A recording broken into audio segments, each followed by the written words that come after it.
falling away from me. Less falling away from me.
Dedicated to you, Ben Stiller.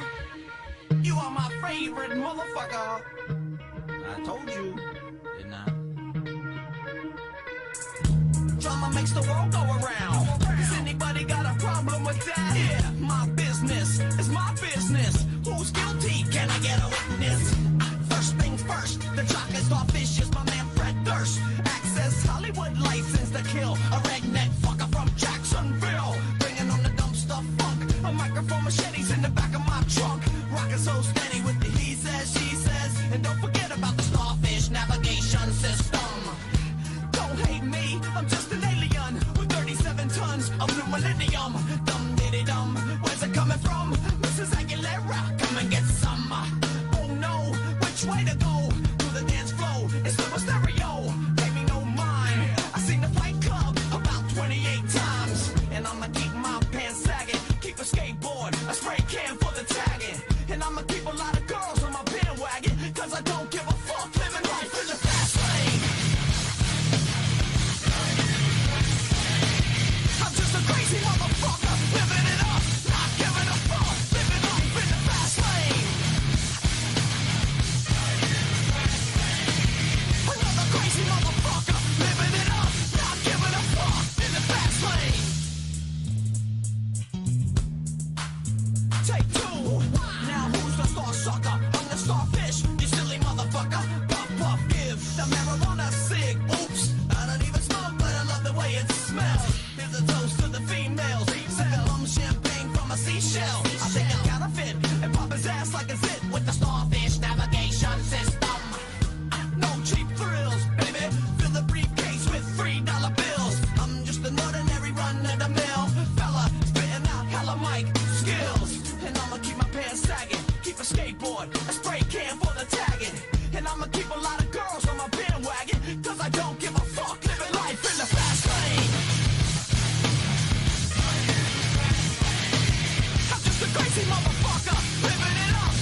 motherfucker, living it up, not giving a fuck, living life in the fast lane.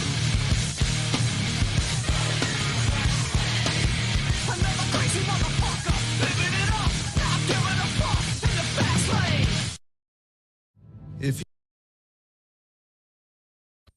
I'm not the one who's so far away when I feel the snake bite and tear my veins. Never did I wanna be here again, and I don't remember why I came.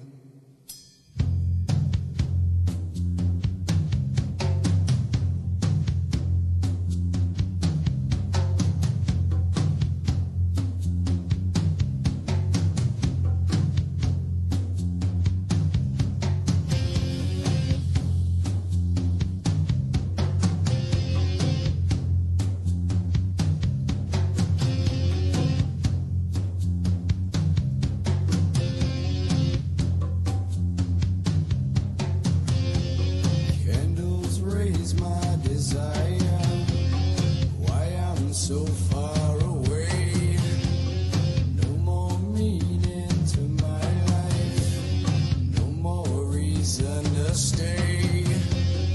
Freezing, feeling, breathing, breathing. I'm coming back again. I'm not the one so far away when I feel the snake bite into my veins. Never did I wanna be here again, and I don't remember why I came.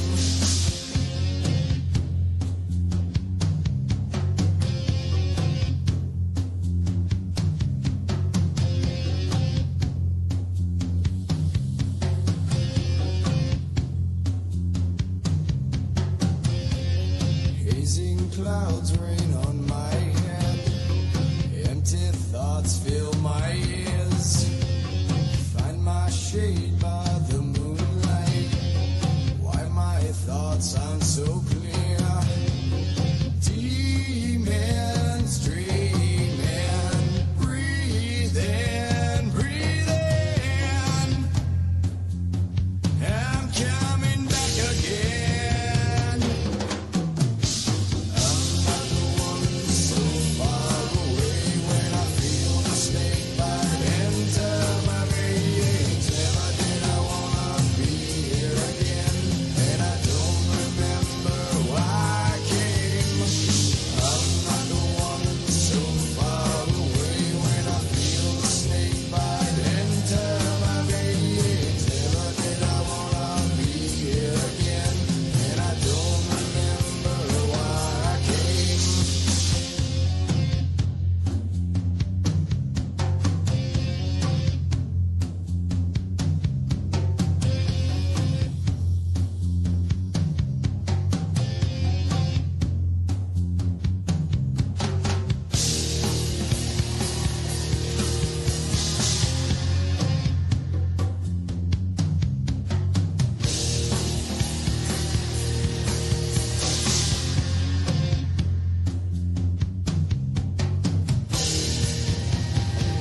How's everybody doing? Good morning. It's Uncle Lou here. Yeah, that's right. It's me, Uncle Lou.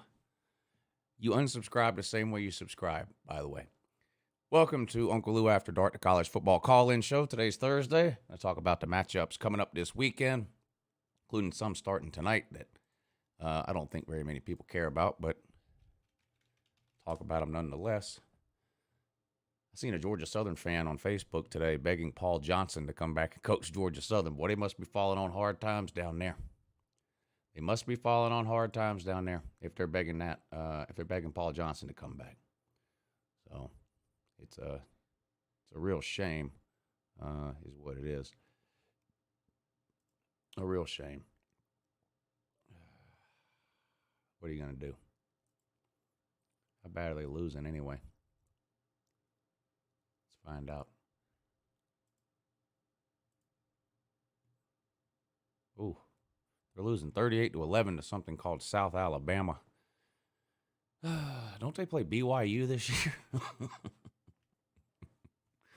Hell, I might go to that. I should go to the Georgia Southern BYU game, shouldn't I? Yeah, I should. 706-786-4481 is the number if you want to be on the show. 706-786-4481 is the number if you want to be on the show. Comment section, if you feel like you're feeling a certain way after the start of the show, go ahead and make your feelings known. In the comments section down below, go ahead and tell us who you are, so we don't have to try to guess. Just we can tell by your comments. So just keep them coming. Anyway, 706-786-4481. 706-786-4481 is the number. If you need to be on the show, super chat right below the comment section. Amazing, they put it there, so convenient, easy to use. Attach a note, troll me. Say something smart, stupid, dumb, ignorant, whatever. Ask me a question. I'll be happy to read it and answer it. Same thing for the PayPal. For those of you that have PayPal and don't mind doing it that way, of course, YouTube steals half your super chat money. PayPal does not. That's why you see people posting to PayPal, even though they have the super chat turned on. Dogs on top. Thank you for hitting the super chat. He says, I need a Go Dogs for the chat, not for Lou. Well, I can give you this. I don't know if that's what you're looking for. Thank you for the super chat. LSU fan, thank you for the super chat. Says, good morning, Lou. Go Tigers. Ed O is on borrowed time. I think so. I think LSU is going 4-8. So I can't imagine LSU keeping him around after they go 4-8 this year. I just can't imagine that happening. So yeah, might be looking for a new coach in Baton Rouge. Nick Davies, thank you for the super chat. Says the only thing Urban was looking for in that bar was a tight end with a good twitch. I don't trust Urban Meyer's ability to find good tight ends based on his Tim Tebow fetish that he had this past offseason for the Jaguars.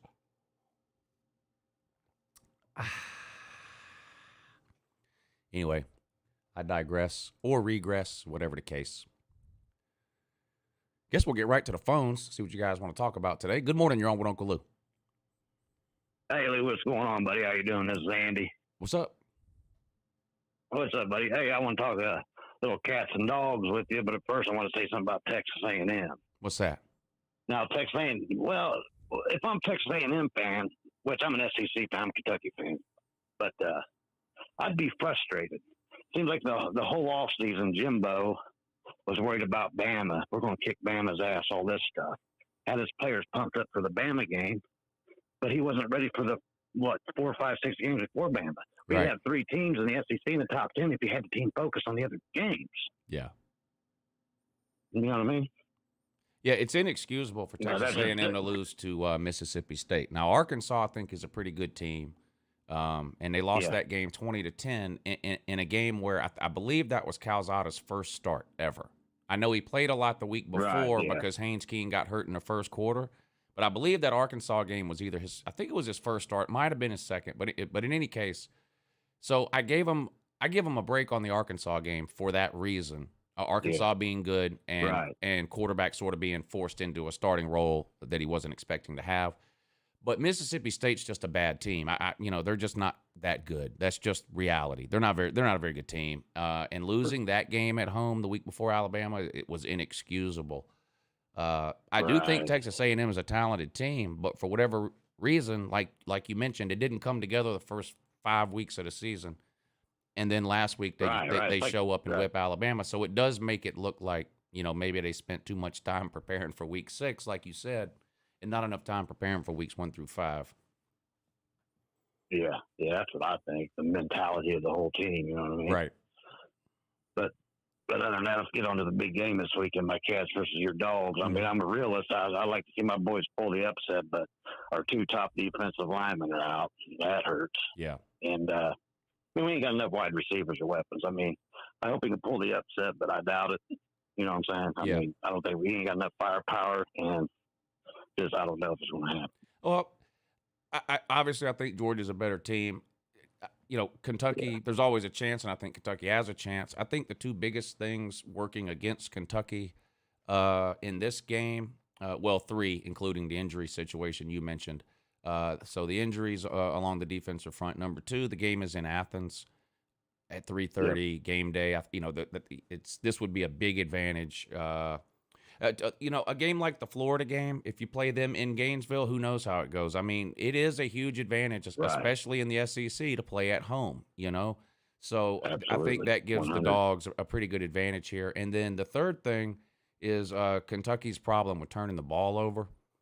I think 6 turnovers in 6 games or whatever. And against a team like Georgia, well, anytime you're an underdog, one of the ways you pull off the upset is by not turning the ball over, and then by maybe creating some extra points via special teams or getting a turnover of your own. You don't want to be giving Georgia extra possessions by turning the ball over. That would be disastrous. And I don't know if Kentucky will do that. Turnovers. Right? Yeah. And that has nothing to do specifically with Kentucky. That's how you pull off a big upset. Right. If you look at Georgia losing to South Carolina a couple of years ago, and Kentucky's a million times better than that South Carolina team, but South Carolina was able to beat us at home a couple of years ago as a huge underdog because we turned the ball over 4 times and missed 2 field goals. When things like that happen and the underdog makes a few plays, that's how you pull out the win. Absolutely, 100%, man, 100%. Look at the Texas A&M Bama game, like you talked about. Texas A&M had a kickoff return for a touchdown in that game. Alabama turned the ball over. Those are 2 things you hardly ever see Alabama do: give up a special teams touchdown and turn the ball over. Did them both in that game, and Texas A&M took advantage and won the game. Absolutely. That's what you got to do. You got to take advantage of mistakes, for real. Can I say one more thing, and I'll get off here? Sure. Let the other callers in. Hey, I just want to say, I hear a lot of the national media, a lot of people saying, "Oh, Kentucky ain't got no talent," blah blah blah. Yeah, they ain't got talent like Ohio State, Georgia, Bama, but they're closing the gap. And I follow recruiting. I'm kind of like you in recruiting. I really don't look at the stars. I got to look at their offers, what kind of offers these players is getting. But I broke down last year after the first signing period, just O-line recruits and D-line recruits. We're talking center tackle, guards, and nose tackles, defensive ends. That's it. After the first signing period last year, Kentucky was ranked 2 in the country. Then after the next signing period, they weren't 2, but I think they were like 8 or 9 in the nation. And Stoops was bringing in top 10 line of scrimmage talent to Kentucky. Yeah, and that goes a long way. People ain't realizing. Yeah. Lines of scrimmage go. Look, you can have amazing quarterbacks. Look at Clemson. I know people are down on the ukulele, but the guy is good. I saw him. He was good last year. I've seen it. And they've got good wide receivers and they've got good running backs, but their offensive line is terrible. And that's negating all the skill talent they have on the outside and at quarterback. If you can't block for your running back and protect your quarterback, it really doesn't matter how good they are. And the opposite is true. Kentucky might not have, like you mentioned, the best receiving core in America as far as star ratings. Now, Wan'Dale Robinson's a 5-star, and he's playing like one.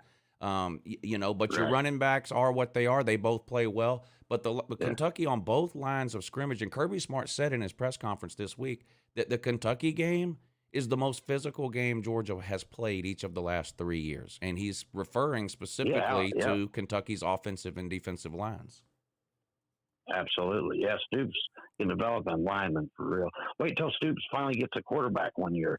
If Right. you can ever find a Jared Lorenzen or Tim Couch to go with his offensive and defensive line. I mean, Levis is a little bit of an upgrade, and I like him better than what we've Terry and whoever the heck we've had, all them no names. But you know what I'm saying? If we find a Couch or Jared Lorenzen type, Andre Woodson type quarterback with the talent Stoops is bringing in, we might be able to fight for a college football playoff SEC title.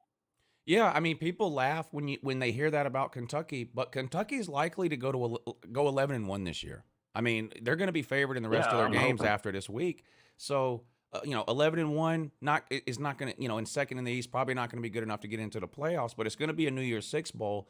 And one of the ways you get into the playoffs eventually down the road with an 11-1 type record is to start playing in New Year's Six bowls, because what's going to happen is eventually instead of Kentucky being ranked 30th or 40th every single preseason, they're going to start being ranked 15th, 14th, 13th, 12th. And I know it's not fair, but the higher you start off ranked in college football, the better off you are. The easier it is to absorb a loss and things like that. And so Kentucky's a really good team this year. I mean, they're likely to go 11-1 and play in a New Year's Six bowl, and that's a huge deal. What Stoops is doing at Kentucky right now is a more consistent version and a longer version of what James Franklin was able to do at Vandy 10 years ago or whatever it was. He had like back-to-back 9-win seasons. Yeah, Beamer at Virginia Tech. Yeah. And Stoops has been able to do what James Franklin did at Vandy, but for an extended period of time. I mean, Kentucky has not been a joke really in about 4 or 5 years, and they were for 30 years prior to that. I mean, what he's done at Kentucky is amazing. Yeah. It was either Vanderbilt or Kentucky. It was the cellar dweller. Pick your poison. Every you know year. What I mean? You know what I mean? Historically. Yeah, every year. And now Kentucky's a legitimate top 15 team. I mean, even if Kentucky loses by 30 points on Saturday, they're still a top 15 team, in my opinion. I mean, Georgia's going to beat a lot of people by 30 points. Auburn, Arkansas. Man. I mean, they're going to beat a lot of teams, but Kentucky's legitimately good. Hey, when you guys getting Daniels back? Shit, I don't think he's going to play this week. I'm hoping, we're off. We play you this week, then we're off, and then we play Florida. Okay. So I'm hoping that 2-week break there, I'm hoping to have him back for the Florida game, but, Kirby, when it comes to Kirby and the QB situation, I stay nervous. No, I don't know what he's going to end up doing. I feel your pain. Yeah. Hey, I feel your pain because I like Georgia and Bama. I like all the SEC teams. I'm just a Kentucky. Kentucky's my favorite, but I follow SEC. But I'm pulling for y'all to win it all. I hope you guys win it all this year for real. I want it to stay in the SEC. And Georgia deserves one. You know what I'm saying? They deserve one. I hope you all get it. Well, I appreciate that. I'll let some other callers get in here. All right. Good luck this weekend. Let's hope for a good game with no injuries, and may the best team win. Thank you for the call, sir. Good morning, but you're on with Uncle Lou, though. The man of Georgia. Hey, what's up, buddy? It's always good to talk to you, Lou. Yes, sir. Lou, I'm going to tell you something. You are a football man. I'm a football man myself. I'm going to tell you right now, somebody needs to tell Dabo Swinney that college football is just that, college football and not a cult. This whole idea that if you don't pick Clemson when you come out of school, that somehow, some way, it's either all Clemson or no Clemson at all. That is just ancient thinking. Yes. And with the transfer portal, Alabama has wised up to it. Georgia has wised up to it. Every other team has wised up to the transfer portal except Clemson. And Dabo Swinney, as long as he keeps that Colt mindset, he is going to push Clemson right into the ditch. I think he has accepted that and knows he's very stubborn. I don't expect him to come out and make some big announcement where he goes, okay, I've decided to start taking players from the portal. But I would be willing to bet you that Clemson takes players from the portal this offseason. You don't have to like the transfer rules. You don't have to like the name, image, and likeness rules. But if you don't adapt, it's just like when college football offensively evolved 5 or 6 years ago. If Nick Saban would have said, you know what, I don't care what's going on offensively, I'm going to keep running an I formation with quarterbacks like Greg McElroy, they wouldn't have won any more national titles. He had to change. Nick Saban would much rather win games 10-7 than he would 40-20. But when things change, you have to be able to adapt. 3 of the last 5 Heisman winners came from the transfer portal. You mentioned Alabama. Their leading tackler and their leading wide receiver came from the transfer portal. And Alabama gets any player they want recruiting-wise, and they still found players in the portal that could improve their team. Georgia, JT Daniels, Lou, Tyke Smith, who's Georgia now got out for the JT year. Daniels. But you can't just pretend the portal doesn't exist. He's got to evolve, and I think he will. Lou, I'll tell you this. The one liability, I think Georgia will win it all. I'll tell you this. I'm not a Georgia fan, but I'm pulling for Georgia because Georgia fans, you guys have been loyal. You guys have suffered, God knows, through disappointing season after disappointing season after disappointing season. The Georgia fans deserve it more than anybody, but this is the cautionary tale that I have. Right now, Stetson Bennett is good enough. Stetson Bennett reminds me a lot of Jake Fromm. He's good enough to get you to the big dance, but not good enough to win the big dance and bring home the trophy. If Daniels can't play, and I'm just going to be honest with you, JT Daniels is a good quarterback. Skill-wise, he's better than Bennett, but he has no durability. If he falls out of bed the wrong way, he's hurt. Right. Yeah. But you're going to need JT Daniels in the playoffs. Stetson Bennett, when you start dealing with Alabama, Ohio State, those teams, you're going to have to find – those teams can vertically stretch Georgia's defense and spread them out. You're going to need a quarterback that can keep the pace with those type of offenses. Georgia's not going to be able to rely just solely on its defense. You know what happened before. I agree. With Joe Burrows, LSU, Kyle Trask, Florida, Tua, Mac Jones, Alabama, when Clemson or Trevor Lawrence, when Georgia faces those type of offenses, I've talked to a lot of Georgia fans, it is a nightmare for Georgia because their whole defense, even the secondary, is built to stop the run. You get a dynamic passing offense and that spreads that defense out. I think you yourself said it correctly. That puts Georgia in a lot of trouble, puts them in a position where now it's not about playing defense. Now you have to get on the offense and strike. I agree. And, do I think it's possible Georgia could win a national title with Stetson Bennett? Yes, I think it's possible if in the big games everything went right. My concern is when it doesn't go right and we look up and we're down, let's say 21-7 in the second quarter, then what? Because I like you said, it's one thing for Stetson Bennett to play with a lead for an entire game and not blow it. It's another thing when, he's yet to have to win a game. See, I saw JT Daniels win 2 games for Georgia last season. I've never seen Stetson Bennett win a game. This was my Jake Fromm argument. The best you can hope for is that he doesn't lose the game for you. And I don't want to put Stetson Bennett down because without Stetson Bennett, I don't know where we would be last year or this year. So who knows? But, the idea that we're winning because of Stetson Bennett, I just disagree. I just disagree with that. I never saw Jake Fromm win a game. I've never seen Stetson Bennett win a game. I've seen JT Daniels win games for Georgia. The Cincinnati game. You go back to the Mississippi State game a couple of years ago, or last year, these games where we couldn't run the ball, and without him throwing for 340 yards or whatever it was, we don't win those games. And I'm just worried that scenario might play out again. And I hear the Georgia fans say, well, things are going good right now. There's no sense in changing it until something goes wrong. Well, the problem with that is by the time something goes wrong, it's too late. You're already, and that's usually in the playoffs. Right. Lou, I'll tell you this, what, I'm not going to keep them all my friend, but I'll tell you like this, that's one of the things that you and I think I've mentioned to you before, is that, when people used to say, what is Lou talking about where he's not winning a game for you? He's not. I said, you guys don't understand what Lou is saying. What he's saying is, yes, he'll get you 11-0 or 11-1 or something like that. But he says he's not winning the game for you. In other words, he's not winning the game that matters.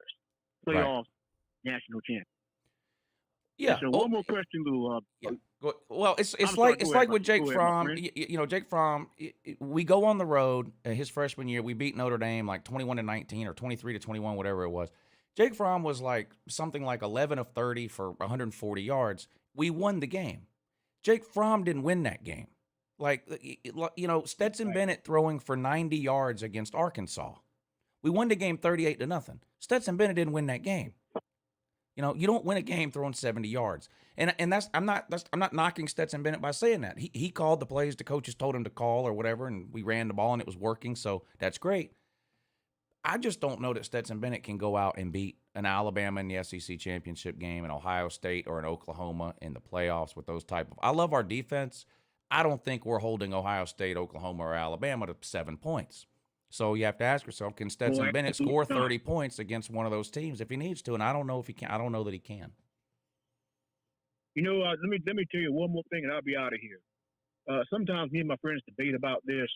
Who do you think would have won between LSU and Joe Burrows in 2019 and Ohio State and Justin Fields? I still think LSU and Joe Burrows would have won, but I think it would have been a much better game as opposed to Clemson, who just got completely embarrassed. Yeah, I would have loved to have seen that game for the storylines because, of course, Joe Burrow transferred away from Ohio State. They backfilled him with Justin Fields, and it would have been an amazing game and an amazing storyline.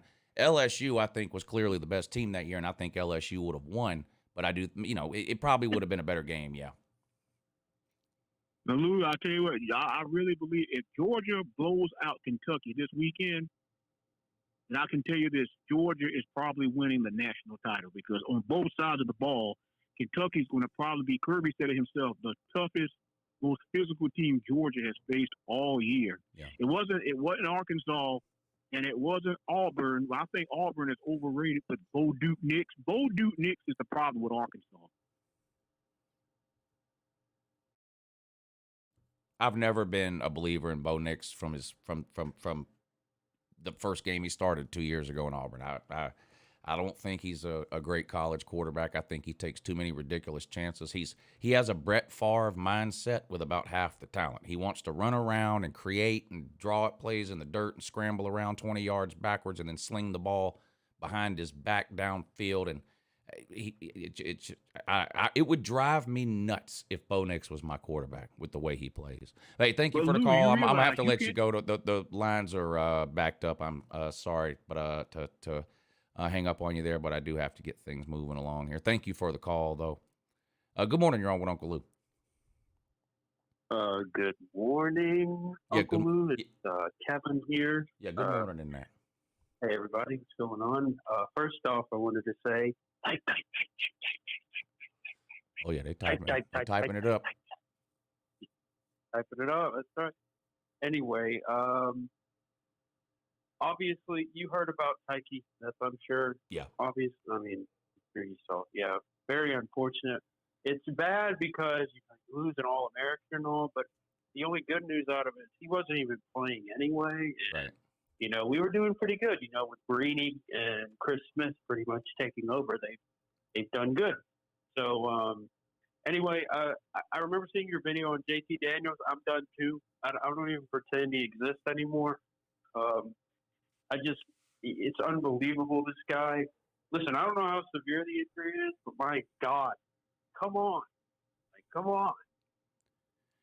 Yeah, I'm with you. I'm with you. At some point, it doesn't matter how good you are. You have to play. You know what I'm saying? I mean, it's like, my God. Having Joe Montana does you no good if he's on the bench. And I'm not saying JT Daniels is Joe Montana. I'm just saying it doesn't matter how good a guy is or how good you think a guy is. If he can't get on the field, he's not helping you. But my biggest concern is that I can't. I'm just afraid Kirby is going to mess it up, whatever decision he makes. I just feel like it scares me because I've just seen it too many times. I don't think Jake Fromm should have started more than 5 games in 2017, and then I think Jacob Eason should have been put back in. He never was. He left. Now he's in the NFL. The Justin Fields thing. I'm just worried he's going to end up making the wrong decision. Now, if Stetson Bennett ends up playing the rest of the games and we win the national title, there won't be anybody any happier than me. And people can run around all they want saying, Lou, Stetson won the title. I'll be happier than they are. It won't bother me one bit. I'm just worried. Exactly. I'm just worried. I've been watching Georgia do this for 40 years, and I'm just worried. I think any Georgia fan that's not worried is out of their mind. Yeah, absolutely. I'm keeping myself composed because, with this team. I don't know what's going to happen. I have no clue. Just taking it one game at a time right now. And I'll preview. I mean, obviously, Georgia should be fine. Kentucky, listen, they're a good team. Like I said, this is Arkansas all over again. Kentucky is a good team. They are, but they're not great. They're not Georgia. And Will Levis is probably going to have to throw the ball in this game. And if that's the case, Kentucky, we should beat Kentucky by 3 to 4 touchdowns. Listen, again, but like we said, Kentucky will still be a good team after this game. Georgia can't play anybody now. They can't. They can't possibly play anybody. Right. You know? So keep it going after the game. When Georgia wins this game by 30 points, you ain't played nobody, Georgia. You ain't played nobody. Yeah. Over and over again. I'm hoping we get Daniels back. Good thing we got this bye week coming up because, I mean, Georgia really needs it, clearly. And we'll see what goes on with Daniels. It would be amazing if he played this week because I want to see him again. I mean, he's what we need to get this done. I just don't believe in Bennett in clutch situations or big situations to do it. I mean, he just doesn't have it. I mean, that's it. There's no way Kirby is going to do this again and look at these quarterbacks and say, yeah, I'm going to go with Stetson Bennett to go beat Alabama over JT. There's no way. And here's the thing. Like, I do think Georgia has played some good teams this year, obviously. I don't think we've played anybody this year so far that was as good as Alabama or Florida last year. And Stetson Bennett pooped the bed in both of those games. He couldn't complete a pass against Florida. I think he completed something like 15% of his passes or something against Florida. It was horrible. And then, of course, the second half against Bama was probably the worst half of football I've seen a Georgia quarterback play since Grayson Lambert days. It was just pitiful. Now, I get it that players get better, and I know Stetson is better now than he was last year, but it's just hard for me to get those two games out of my mind. Hey, thank you for the call. Good to hear from you, Kevin.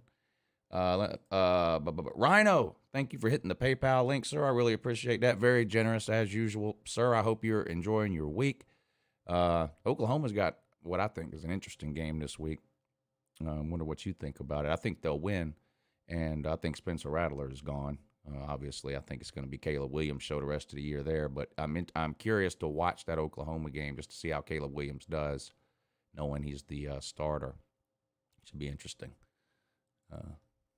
Texas has a tough game, too. I think Texas plays Oklahoma State, right? So, Texas and Oklahoma both. After that emotional rivalry game last week, have to turn around and play two pretty good teams this week. We'll see if they can both come away with W's. James Pete says the only natty the Gumps are getting this year is out of the fridge. Dogs on Top says, Lou, absolutely love your show. Thanks for representing the dogs. You're not only knowledgeable, you've won me a bunch of money. Whoa. Well, send me 10% and, call it even, I don't make picks on the game so that people can mirror what I do or whatever. I do it for entertainment only. I'm glad you've gotten lucky and made a little bit of money betting on college football, but I don't want to take any credit for that. You're the one that decides which games you bet on. Cole Spinner, thank you for the super chat. Clemson to the Sham Wow Bowl confirmed. Wow. Yeah, Clemson and Alabama playing in Christmas bowls. Watching Kentucky playing a New Year's Six Bowl is going to be pretty funny. UJ71, thank you for the super chat. How often do you check your P.O. box? I sent you something. I want to see if you got it.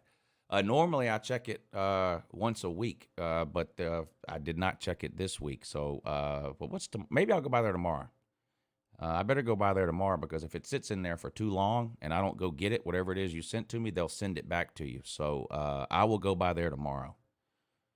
Dogs on Top, thank you for the super chat. I doubt this defense will ever look up at 21-7. Not going to happen this year, Lou. Just not happening. Yeah, I mean, the problem is everyone says that and then it happens, No one in here thought Texas A&M was going to beat Alabama. Not a single one of you. Nobody. Literally nobody. And we see what happened. So, no one thought we were going to lose to South Carolina either, but we turned the ball over 4 times and gave up one was a pick 6. We missed, Hot Rod missed 2 field goals, which never happens. I mean, literally anything can happen. So, I mean, I would say it's unlikely we find ourselves down 21-7, but it's, you start playing these elite teams that can score quick, you just never know. And I'm a lifelong Georgia fan. I've seen all kinds of weird shit happen at Georgia, and it's hard for me to just forget about all that. Workmeister, thank you for hitting the PayPal link. Just you wait until my Cats come down there to Athens, Georgia, to take that L against the spread. When our D gets out of there, Dogs are going to be held to a season low against an SEC opponent, hopefully 28. C-Rod will run all over your defense. No, come on. Maybe even get 60 yards on his own. He might get 60 yards. I don't consider that running all over our defense. No one's ran all over our defense in 3 years. I don't see it happening this week either. We're only going to fumble the ball 6 times, and we'll actually recover 2 of them. Levis will get us on a drive to cover the field and get all sorts of yards before he throws his first pick. You will not be good enough to cover the spread. I don't get how this is the game of the week. I don't know if it will be a blowout, but UJ will be in control the entire game. Please don't give my cat swirlies in the locker room after we hang RL. I think you should probably have a little bit more confidence than that. Kentucky gave us a good game last year. It could happen again. This is the third, really physical game in a row for Georgia. I mean, Arkansas, Auburn, and now Kentucky in 3 weeks straight. I don't think Kentucky's going to win, but you might be selling Kentucky a little bit short there.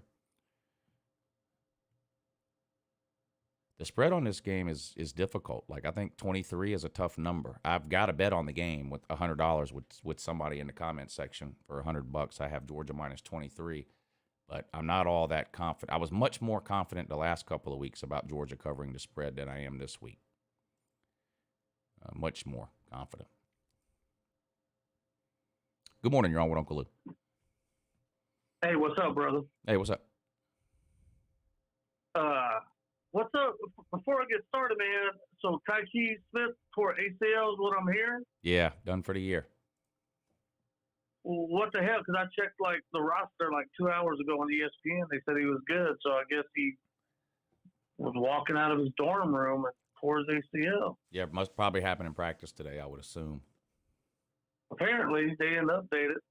But let me tell you, man, I don't like to do this as a Georgia fan, but I know Kentucky, and again, I agree with you.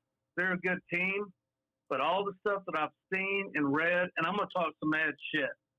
Kentucky is a good team, but I don't believe they're as good as everybody giving them credit for.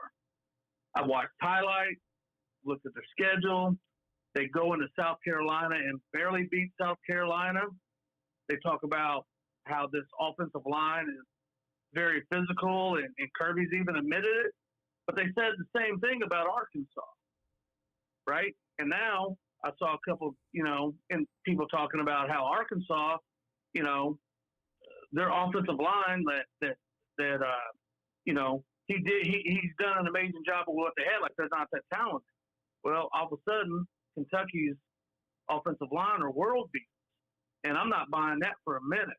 From what I've seen on highlights and film, and again, I think Georgia's going to hang plus 40 on. Yeah, I think the thing is, what you have to remember is Georgia beating Arkansas 38-0 did not make Arkansas. Doesn't mean that everyone was wrong that Arkansas was a good. Arkansas is still a good team, and Kentucky will still be a good team Sunday. I mean, it's not all that unusual for the top couple of teams in college football to blow everyone out. Look at some of the last few national title games. 44-16, Clemson over Bama. The LSU national title game was a blowout. The national title game last year was a blowout. That doesn't mean that Ohio State was no good last year. Losing in a national title game by 30 doesn't somehow mean you were no good. It's not unusual for the top teams to blow out a third-ranked team or a seventh-ranked team, or in this case with Kentucky, an 11th-ranked team. I don't think that's going to mean that Kentucky's not any good. I do think Kentucky's good, but Georgia's great. So I don't think anybody would be surprised if Georgia won this game by 28 points. No, I agree. And again, I'll even go as far as saying, and it makes me nervous to do it because I'm a kind of a superstitious guy, so I never want to jinx anything because anything can happen. Just like Texas A&M, whoever thought they would have beat Alabama, right? But I heard somebody refer to Kentucky as Ken Lucky this week, and I believe that's true because they've played 5 of the 6 games at home, and it's not been impressive. They got one wide receiver that really is kind of, lighting it up a little bit against subpar teams, in my opinion. And even though they go with maybe a couple running backs in the backfield, one guy is more impressive than the other guy. And watching our defense, and Georgia's not just good, they're elite compared to Kentucky. And now you got to come into Athens. You thought Arkansas, when they came into Athens, was lit up. This game could potentially be, deciding who the SEC East champion is. And I think our fans are going to be there in numbers, even more so than Arkansas, and be even louder. And, I just don't, again, the thing that, and I agree with you what you said earlier, the thing that concerns me is, and I'll give Stetson as much as I have been reluctant to do it, he's managed the game. But if we start getting into turnovers and he starts making bad decisions, that is the potential that could hurt UGA. Oh, I agree. And yeah, Kentucky's best win, Florida, they scored 13 points offensively in that game. And Florida fans will tell you their defense isn't very good. Florida fans will tell you that. Their defense isn't very good. Kentucky scored 13 against them. They beat South Carolina 16-10, I believe it was. They almost and probably should have lost to Chattanooga. Their best offensive game was against Missouri. Everyone is going to score 40, 50, 60 points on Missouri, and they only beat Missouri by 7. LSU's probably their most impressive win because that was 42-21, but LSU's not very good. So I get where you're coming from, and I don't think this game will be close at all. I do think Kentucky is good. I just don't think they're not good enough to compete with UGA. Thank you for the call. It was good to hear from you. What am I doing? What am I doing? Oh, yeah.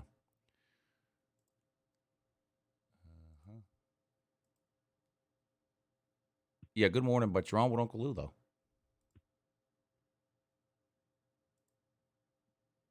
Now's your big chance. Going once. Going twice. All right, whoever you are, 662 area code. Get someone to teach you how to talk into the phone. Good morning, but you're on with Uncle Ludo. What's going on, Lou, buddy? Hey, what's up? Love that Georgia team.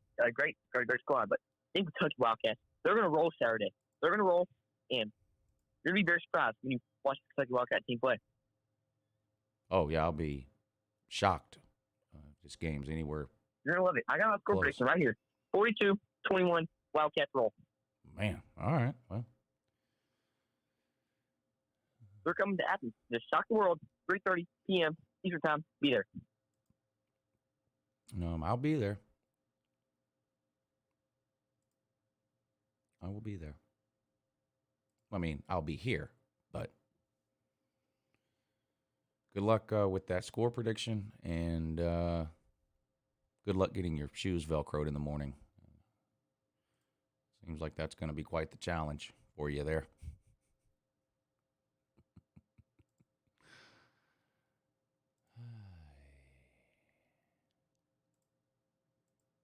Fan is short for fanatic. Good morning, you're on with Uncle Lou. Hey, Lou, guess what? Do I get a hint? Do you want to know what Kentucky was like against Georgia? A big old turd went down the toilet. Yeah. Doo-doo, you say. Who won Georgia can stop Kentucky, sir? Nobody. Nobody on defense, nobody on offense. Who, what? What'd you say? I will give Stetson Bennett 3 interceptions against Kentucky's defense. It's Zamir White about 20 yards.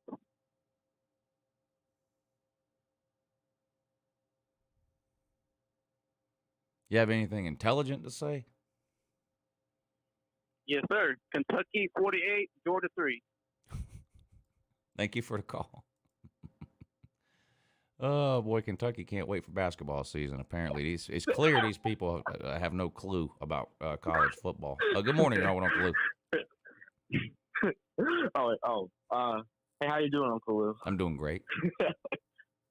Yeah, these other callers, they're just crazy. But I wanted to ask you, before the season, you said that it's going to be hard to win playoff games unless you score 40 points per game. Well, do you think maybe college football is tilting to a little bit more defense this season than we've seen in the past couple of years? I do think that will happen eventually because it always happens. Offenses evolve first, and then defenses evolve to catch up with it and learn to slow them down. I don't think we're at that point yet. That doesn't mean that Georgia won't be able to slow down an elite offense. They have an all-time great defense this year, so we'll see. But I think Georgia needs to stay in the 8 to 15 range in points per game, which is where they're at now. They're 7th or 8th now in points per game. They need to stay there. I mean, you can't. It was only a couple of years ago we scored 24 points per game. I don't care how good your defense is, you're not winning a national title with 24 points per game. Now this year we're scoring 40 points per game, so big difference there, and the defense is better. But if we had this same defense and our offense from a couple of years ago, no, we would not win a national title scoring 24 points a game. You have to score points still. I don't. In other words, I don't care who we play in a playoff or a national title. I don't think there's a team that will be in the playoffs that we're going to hold to 6 points or something like that. I just don't think it'll happen. Yeah, I mean that makes sense. Do you have a score prediction for the Georgia Kentucky game, and I'll let other callers call it? Okay. Yeah, I do my score prediction at the end of the Hype and Hate video every Friday. So I don't know exactly what my score prediction will be right now, but it's probably going to be somewhere in the 38 to 13 range. Something like that will probably be what it is. Good morning, you're on with Uncle Lou. What's up, Uncle Lou? I'm just looking at Ole Miss's schedule, Right. and I just have two questions for you. So, one, how likely do you think Georgia will play anyone other than Alabama in the SEC championship game? And two, who do you think it will be if it isn't Alabama? I think Alabama is still the favorite to win the West, but instead of being a 95% favorite, I think they have maybe a 51% chance to win the West. I feel that. I think Arkansas is going to give them a pretty good game. Arkansas is pretty balanced offensively. They have two pretty good running backs, a good wide receiver, and a mobile quarterback. That's everything that Cam Newton was, and that everything he had. And, I mean, he gave them fits. And here's the thing. The last game of the year, the Iron Bowl, Alabama and Auburn. Right now, Auburn's got one SEC loss. Forget the Penn State game. That has nothing to do with who wins the West. So right now, Auburn's got one SEC loss. Auburn could lose another SEC game and be sitting there with two SEC losses going into the Iron Bowl. And if they beat Alabama, they win the West because they'll each have two losses, and Auburn would have the tiebreaker. I'm not saying Auburn's better than Alabama and can beat them, but the game's in Auburn, and Alabama has struggled there. So if it gets down to the Iron Bowl to win the West, anything could happen. We've seen Alabama fans know this. We've seen a lot of weird shit happen in Jordan-Hare Stadium. So I would not want, if I was an Alabama fan, I would not want it to come down to that game. I would want Auburn to lose another couple of games before then, but we'll see. Absolutely. So for me, that was my two games. I had Arkansas and Auburn giving them fits. But my thing is, I feel like if Alabama loses another game and Auburn has two losses, looking at Ole Miss's schedule, I don't see another loss for them in the conference at least. I mean, I feel like they've already gone through their test. Yeah, that's possible too. It could be that Ole Miss, if they have yes, if Ole Miss has one loss and Auburn beats Bama and Auburn has two losses, then yes, then Ole Miss would get in. And I feel like if Ole Miss is playing Georgia, that's going to be a train wreck for them. They have no defense, so Yeah.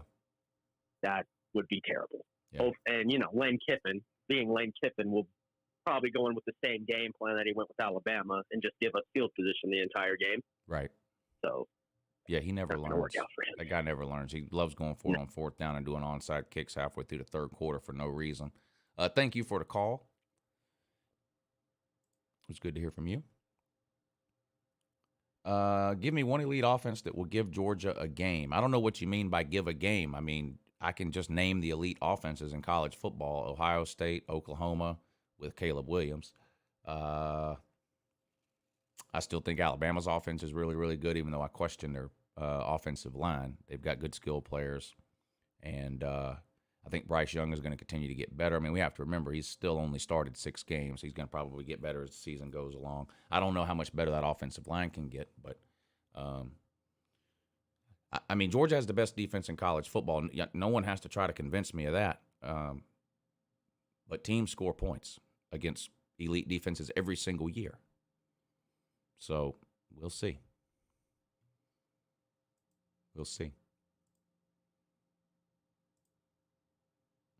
James Peach, thank you for the super chat. I think this is the year Saban drinks the Coke on the podium and mixes Jack Daniels with it. He should do that. Whatever press conference he announces his retirement at, whenever that happens to be, that would be funny if he did that. Because that Coke bottle's been sitting there for 10 years, never been opened. At this point, him drinking that Coke would be like me drinking that Coke after the national title game. It's going to be just about that old. Royalty, thank you for the super chat. 4 of our 5 O-line will play on Sundays next year. Yeah, Kentucky's got a great offensive line. A great offensive line. Jackpot, thank you for the super chat. Kentucky only beat South Carolina by 6, therefore Kentucky is no good. Perturbed once, also, and again. No, I'm not saying Kentucky's no good. I'm just saying that's not an impressive win. I mean, beating South Carolina by 6 points, not impressive.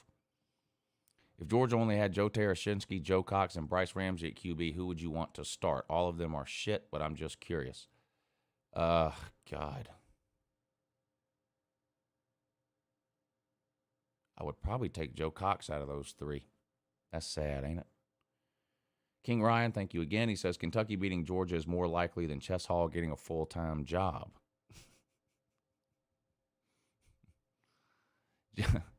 Jacob, thank you for the super chat. He says, Lane Kiffin's play calling is the equivalent of a 7-year-old's play calls in NCAA 14. Well, with going for it on fourth down and kicking onside kicks, I agree with you. I agree with you.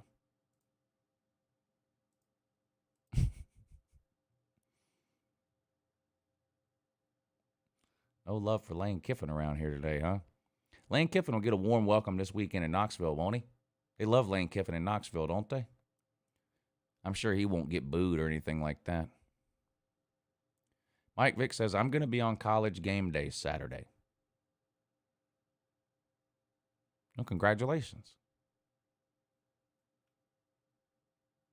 Congratulations. What, are you going up there? What do you mean? What you talking about, Willis? Good morning, you're on with Uncle Lou.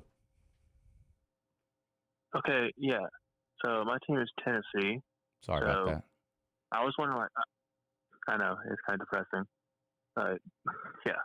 So I got 2 questions. So one is, what do you think Tennessee, the best they can do this week? And, what do you, expecting that they could do?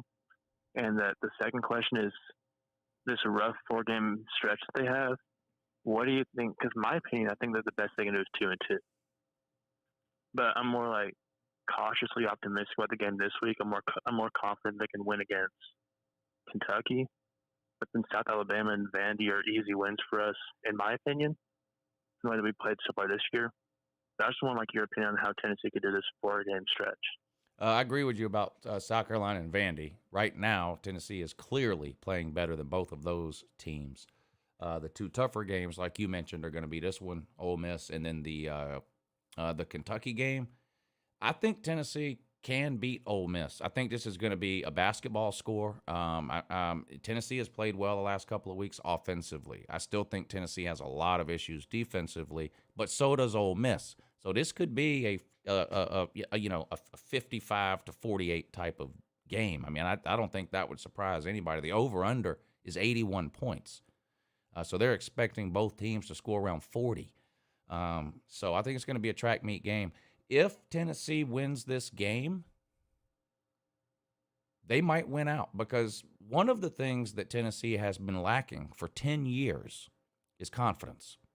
Now, I know they've had, they've lacked talent at certain positions and they've lacked coaching ability, but it just the one constant, I think, Tennessee just doesn't play with very much confidence anymore. They get close in a game in the second half and they just assume they're going to lose, and they usually do.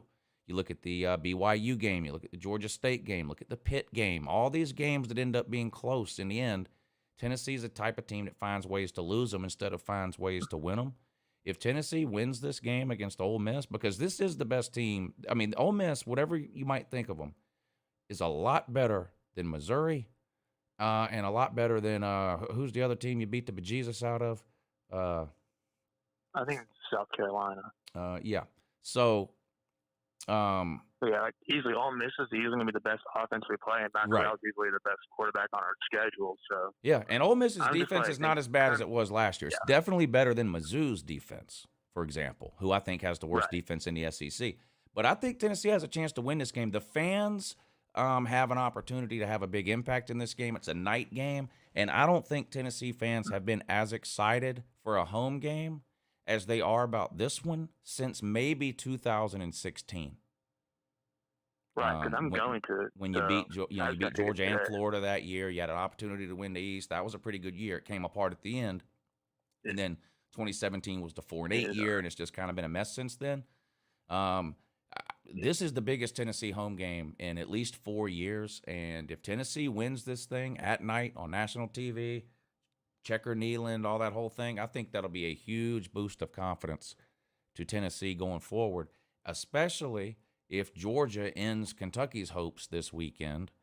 I think the combination of those two things, Kentucky, if they were to get blown out by Georgia, and if Tennessee looks good against Ole Miss, gives them some confidence. I like Tennessee's chances in the Kentucky game too. Now, I got to see both those teams play more leading up to that game, but I think Tennessee has a better chance to beat Kentucky now than I did 2 weeks ago.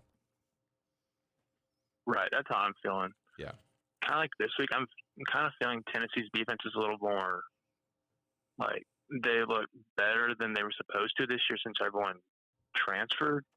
Yeah. So I would say I kind of want to feel confident that they can get enough stops to win by 3 or something like that.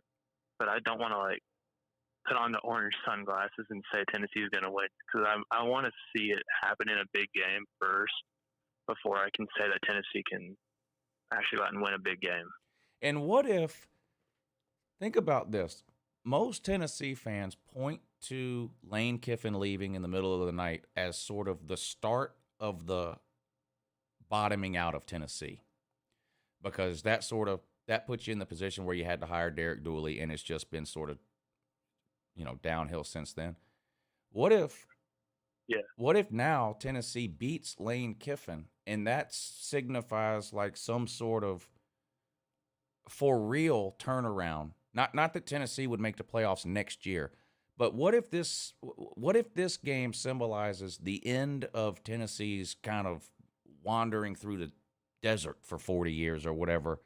And that I just think that would make an interesting story. It sort of started with Lane Kiffin leaving and getting a big win here against Lane Kiffin. And then if you could fast forward, say 3 years, and what if I were to tell you that Tennessee went 8-4 next year, 9-3 the year after that, and let's say 10-2 in the year after that, with one win or even maybe 2 wins against either Georgia, Florida, or Tennessee, I think, or Alabama. I think Tennessee fans would take that like a steady upward trajectory for the next 3 years, and you could point back to this Ole Miss game and go, that's where we officially turned it around. I think that would be an interesting story. Yeah, I think that'd be interesting, because I feel like a win this week could give them a good shot of going 8-4. Yeah. And then a loss can make them go 7-5. But yeah, I agree with what you're saying. I'll let you guys get to other callers and all that stuff. All right, buddy. Good luck this weekend. It's going to be a great game. I'm going to watch it for sure. I'm excited. It's one of the top 2 or 3 games for me this weekend. I think it's going to be a really, really interesting game for a lot of the reasons that we just talked about. Good morning. You're on with Uncle Lou.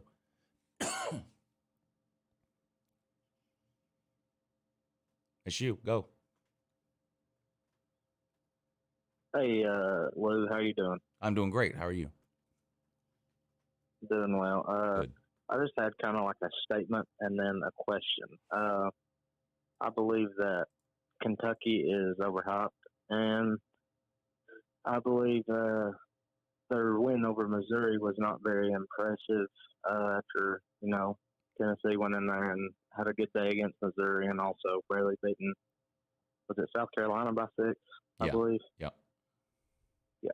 So I'm not on that hype train. I think the Bulldogs go in there and expose them. And also I think Tennessee goes in and beats Kentucky because that's what Tennessee does. They could beat Kentucky. Jeremy Pruitt went in there and with a not very good team at all. And they had Benny Snell in them and took care of business. You're right about that. Also, even in some of Tennessee's worst years, they found a way to beat Kentucky. Now, clearly Kentucky is better right now than they were in some of those years, but like with the last caller, we were kind of talking about Tennessee's lack of confidence in certain games. Kentucky has struggled with that same thing against Florida and Kentucky. Like no matter what we do, we can't beat these teams. Now they found a way to beat Florida this year and kind of get that monkey off their back again. Can they do it against Tennessee? We'll see. I don't know.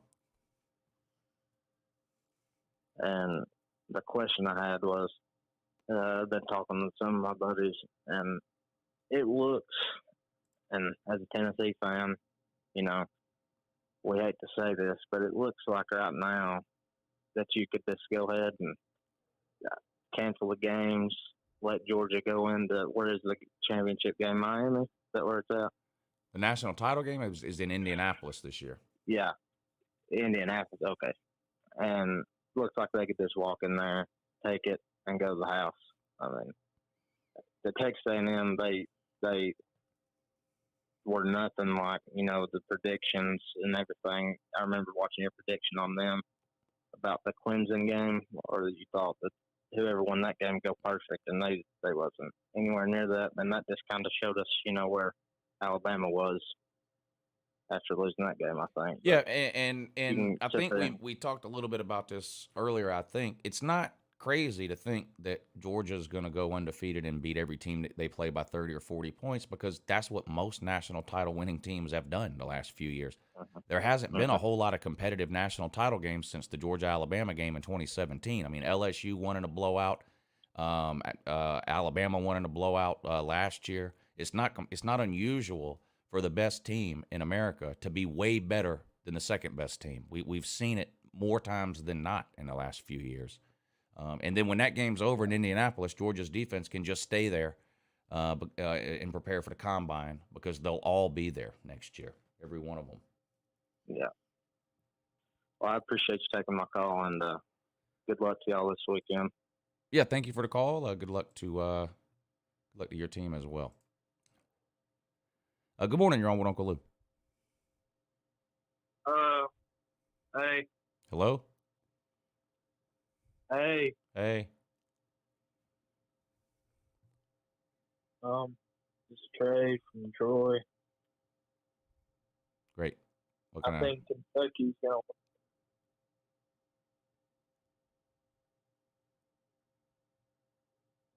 Hey, I'm sorry about my background noise. I'm playing Halo right now, but you're playing Halo? I'll put you back in the queue. Give you a few minutes to finish up your Halo game, and then we'll try again, okay? So I'll put you back on hold. Good morning. You're on with Uncle Lou. Hey, Uncle Lou. I had to jump weekend. We're going into Kentucky this week, but on the 30th we're going into Florida, maybe with Stetson Bennett as quarterback. And my whole thing is, how do you feel with going in with Stetson as quarterback? Because last year We saw them come in, have a great first quarter, and then after that first quarter, our offense just disappeared. So how are we feeling going in with maybe having Stetson as quarterback with Florida this year? I'm less confident with Stetson Bennett at quarterback against any team we play than I am with JT Daniels. Doesn't mean I think we'll lose, but I'm less confident in general with Stetson Bennett than I am JT Daniels. Now, Florida's not as good as they were last year. They don't have near the offense they had last year, and our defense is way better. So do I think Georgia and Stetson Bennett could beat Florida? Yeah, I think they could. The problem is, just like Kentucky not being able to beat Tennessee, I've seen some really good Georgia teams go down to Jacksonville and lose.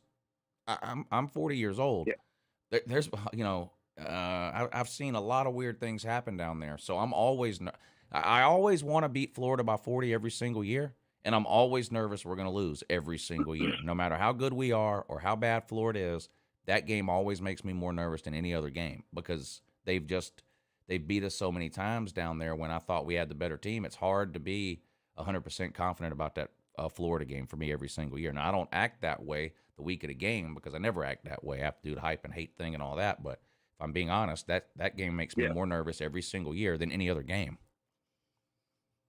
I agree.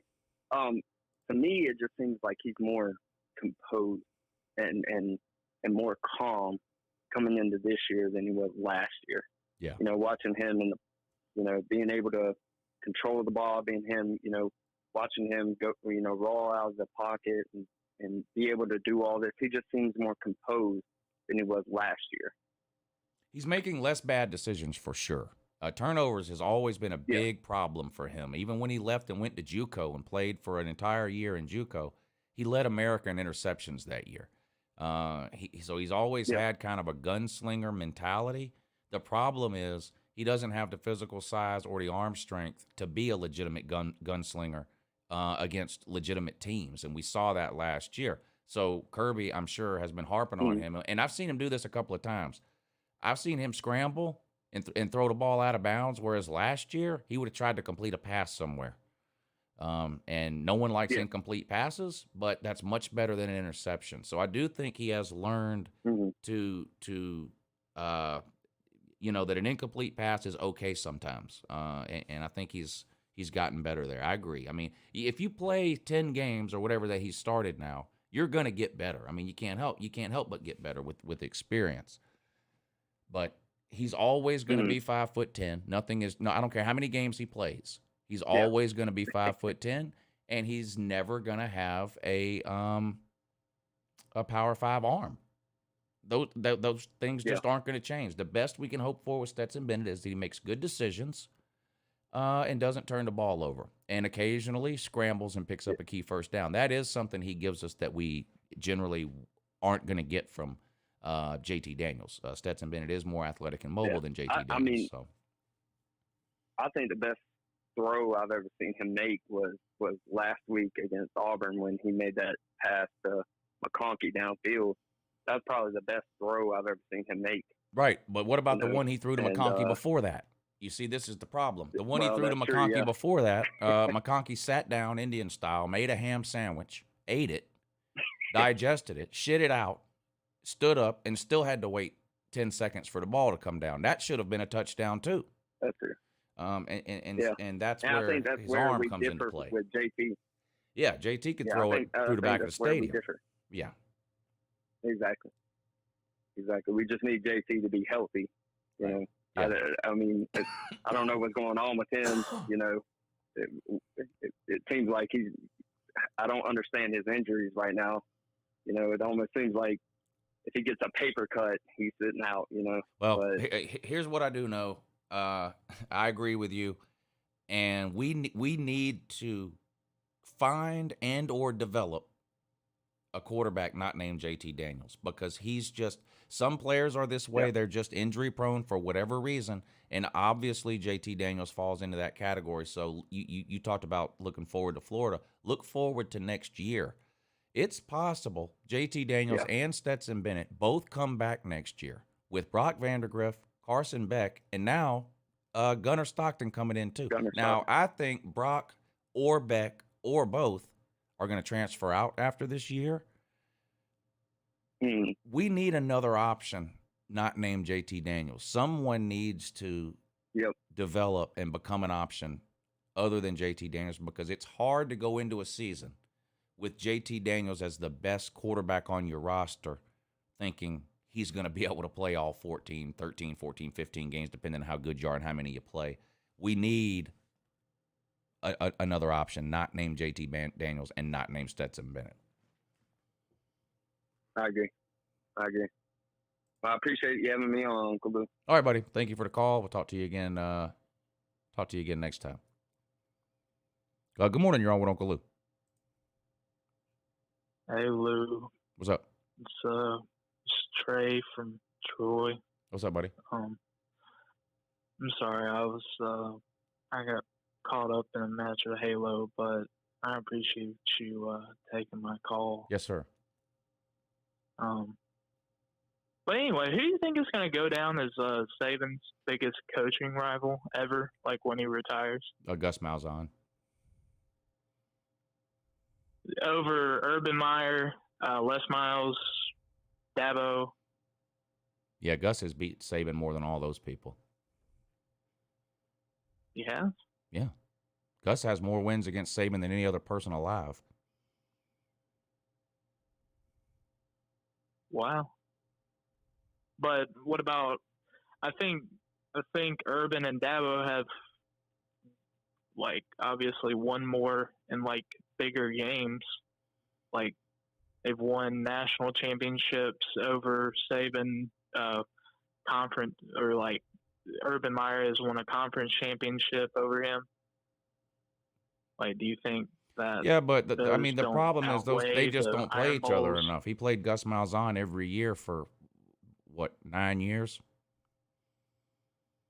I mean, yep. Georgia and Oklahoma aren't a rivalry just because they had a great game. They well, don't apparently, play enough. According to all the Auburn fans, Gus was the reason. Well, Gus was the coaching reason why Auburn won the national championship and beat Alabama in 2010. So you could say that he has even more. Yeah, and I mean, it almost doesn't matter who the coach of Auburn is at any particular time. That's always going to be the Alabama coach's biggest rivalry. I mean, because that's the game you have to win to keep your job. Yeah. And the same for Auburn. That rivalry it's the biggest rivalry in college football. And in my opinion, whatever you want to say is in second place is a mile away from the Iron Bowl. Nothing compares to that, in my opinion. Yeah. All right. So leave out leave out Alabama and Georgia. Who do you think has the highest potential ceiling for this year? Not like who's the third best team, but like who do you think could just like just put things together and just catch fire like in the middle or like late in the season? Oklahoma. I saw Oklahoma do this last year. Oh, in the SEC? Tennessee. Yeah, I can see that. They're going to lose to Georgia, but they could win the rest of their games. We'll see. They have to win this weekend. If they win this weekend, I think they could go the rest of the season with only one loss. If they lose this weekend, I think they might have this loss plus two more. So I think this is a huge game for Tennessee. But if you're looking for one team, I would say Tennessee. Yeah, this is looking to be probably Tennessee's best year since that 1 year where they had like 15 miracle plays in like 5 years in a row. 5 games in a row. Yeah, 2016. Yeah, this is looking to be a pretty good year for them. All right, who do you think is the more physical team, Kentucky or Arkansas? Oh, man. I'm probably going to go with Kentucky. I think offensively, it's close. I think Kentucky's offensive line is a little better than Arkansas's, but I like Arkansas's quarterback as part of their physicality too, whereas Will Levis not really. Yeah, but that's defensively, a game changer. But I think Will Levis. I think Will Levis can run a little bit. A little bit, but he's not. But he's not 6'6", 250 pounds. You know. I mean, that Richardson is built like Cam Newton. You know, I mean, he's a big dude. He's like a tree. You know. So Will Levis can run. I mean, that's like Kyler Murray can run, but I don't think anybody would describe Kyler Murray as physical. You know, Will Levis can run, but he's not running you over. Anthony Richardson, or whatever his name, or not Anthony, KJ Jefferson, he will run you over. Now, he didn't do that to Georgia, but I've seen him do it to a lot of other teams. Yeah, and another thing, I've seen a lot of Auburn fans talk about how they had 7 official drops, but they apparently say it was like 12 or something. And they're saying, like, if Auburn caught some, like, at least half of those drop passes, then that game would have been, like, finished, like, under 10 points or something. I personally don't agree with that, just because when Georgia starts rotating all of their backs and Auburn's already worn down at the end of the game, it literally just doesn't matter. Well, and that's just a ridiculous argument for the Barner to make. The ability to catch a pass is pretty important in the game of football. So you can't just say, "Oh man, if our receivers weren't fucking terrible," well, they are. You know, if Georgia would have sacked Tua, if Georgia could have sacked Tua 2 plays in a row, we'd be national champs. But we didn't, and he threw a touchdown pass on 2nd and 26. So. I mean, the what if thing is ridiculous. Game plan, though. I mean, they just put the game in Stetson's hands, like just stack the box. I mean, it wasn't a terrible game plan, just bad execution. Right. Georgia's just clearly 10 times better. Yeah. But, you know. All right, well, I appreciate you taking my call, and you have a good one. Yeah, you too. Good to hear from anybody. Good luck with your Call of Duty tournament or whatever it was you said. Good morning. You're on with Uncle Lou. Hey, what's going on, Lou? Long-time listener, second-time caller. Yeah, appreciate it. All righty. Hey, I got a question, man. You think it's time? Oh, I don't know if I'm supposed to get my name. Correll, UJ is my team. Okay. Do you think it's time for us to bring in a strength and conditioning coach? Because if you notice, every time somebody gets hurt, it's always in practice or preseason. Yeah. Yeah, I mean, I was like... well, we've had a few get hurt in games. Marcus Rosemary broke his leg. What's his name? Don Blaylock in the SEC title game 2 seasons ago. But I get what you're saying. We do seem to have a lot of injuries that occur either in the preseason or at practice during the season. You look at Zamir White's second knee injury. That was at practice returning punts. You look at most of the wide receivers who are out right now, including Darnell Washington at tight end, all happened in practices. JT Daniels, now I don't know where the hell this guy gets hurt at. I have no clue. This guy gets hurt going to check the mail, so I don't know if he got hurt in the game or practice or playing Scrabble. I mean, I've got no idea, but it does seem like. Now I will say this too. Fans tend to focus mostly on their own team. I do it too. So we know every single injury that every single player on Georgia has. Georgia's not the only team that has injuries. Now, we've got a lot of starters and probably more than anyone else. Every team deals with injuries, though. I mean, Kentucky's got 2 starters out on the defensive line this week. But it does seem like Georgia's having a lot of injuries. Like the wide receiver position in particular, I don't know if I've ever seen a team have its top 5 wide receivers injured at the same time.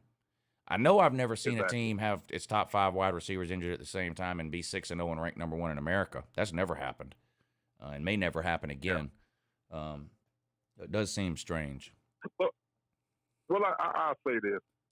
And, I want JT Daniels on the field when we play Florida. And if he can't play, we play Florida. I want to see some medical records, which I know I'm not going to get. I'm just, being funny. But I want to see some medical records because I hope Kirby hasn't, went back to the Jake Fromm situation. Yep, that worries me. With Stetson Bennett. Yep. Yeah, so listen, this man, I mean, he practically played 2 games all season. Listen, when we get ready to play Florida, if you're not rolling him out there, I want to see what the doctor said. Yeah. I don't want to hear what you got to say. let me see what the doctor said, and because when it comes to Kirby and these quarterbacks, he say one thing and it's a whole other ballpark. I will say this. Go, man. Thanks for taking my call. Yeah, thank you for the call. I will add this about the Stetson Bennett thing. I did see him warming up on TV 2 weeks ago before the game started, and he was clearly in a lot of pain every time he tried to throw the ball. Clearly in a lot of pain. So he at least was injured significantly at that point. I don't know where he's at now. I don't believe anything Kirby tells me in the press conference about quarterbacks, whether it's injuries or anything else. So I don't care what Kirby said this week about him throwing on Tuesday or this and that. I don't care. I don't believe anything that comes out of Kirby's mouth about quarterbacks. But I do believe what I see with my own eyes on TV. And when JT Daniels is out there in warm-ups and every time he throws the ball, it looks like someone is ripping off one of his toenails. Yes, he was definitely injured. But you hear people talk about the injury that he has, and you have grade 1, grade 2, grade 3, whatever it is. This is the lowest grade. He has whatever the lowest grade is. That's what he had, and the recovery time on that is usually 2 to 5 weeks. If he can't play in the Florida game, then I don't know what. It's hard to understand by that point. And I agree with the previous caller. I don't see how you can look at what's going on and not wonder in the back of your head, are we about to see an Eason Fromm situation? And people say, well, why would you change? You're undefeated and blah, blah. Well, how'd that work out in 2017? Not good. I mean, do we not need George Pickens because we're 6-0? I mean, that's what you're telling me about JT. We don't need JT Daniels. Why mess it up? We're 6-0. Okay, so when George Pickens is ready to play, we should sit him on the sideline. Why mess things up by putting George Pickens in? Is that what you're telling me? Should Don Blaylock just take the year off? Because why put Don Blaylock in and mess things up?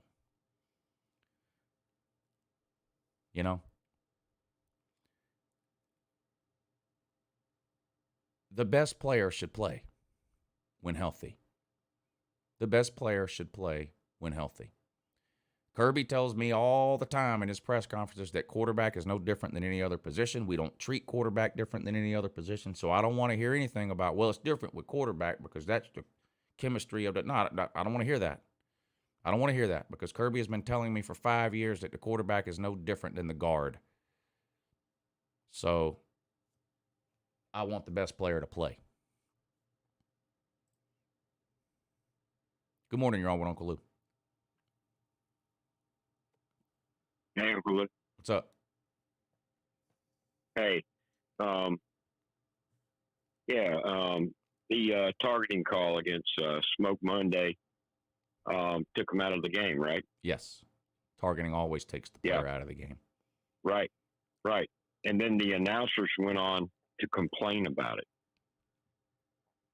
They complained, as though it was unfair to remove him from the game. Right. And I don't know if you noticed that or what your feelings are on it, but anyway, I don't like that just kind of pissed me off. Yeah, I don't like the way the targeting rule system is set up, but I don't know what the solution is. I don't like throwing a player out of a game for a football play. I know why they have the strict rules they do, and I'm all for player safety, and I'm all for taking those hits out of the game. But I feel like we've been doing this for 10 or 15 years now. In the beginning, you had to do something drastic because football players had been taught to play a certain way from the time they were 6 years old, and they couldn't just turn that off. So you had to do something drastic to convince people, look, you can't hit people this way anymore. But now players are coached from the time they're 6 years old the right way to do it and what you can and can't do. And these situations where the receiver catches the ball and then almost goes into a fetal position because he knows he's going to get hit, these things are happening in a split second. And if the receiver lowers his head and the defender then hits him in the head, I hate when players get thrown out of the game for that. Because but how do you determine whether or not, let's say they change the rule and they say, well, we're going to let the review officials determine if they think the player deserves to be thrown out of the game or not, depending on how blatant they think the targeting was. Well, then you're going to open up a whole other can of worms because people are going to say, well, this player got thrown out and this player didn't.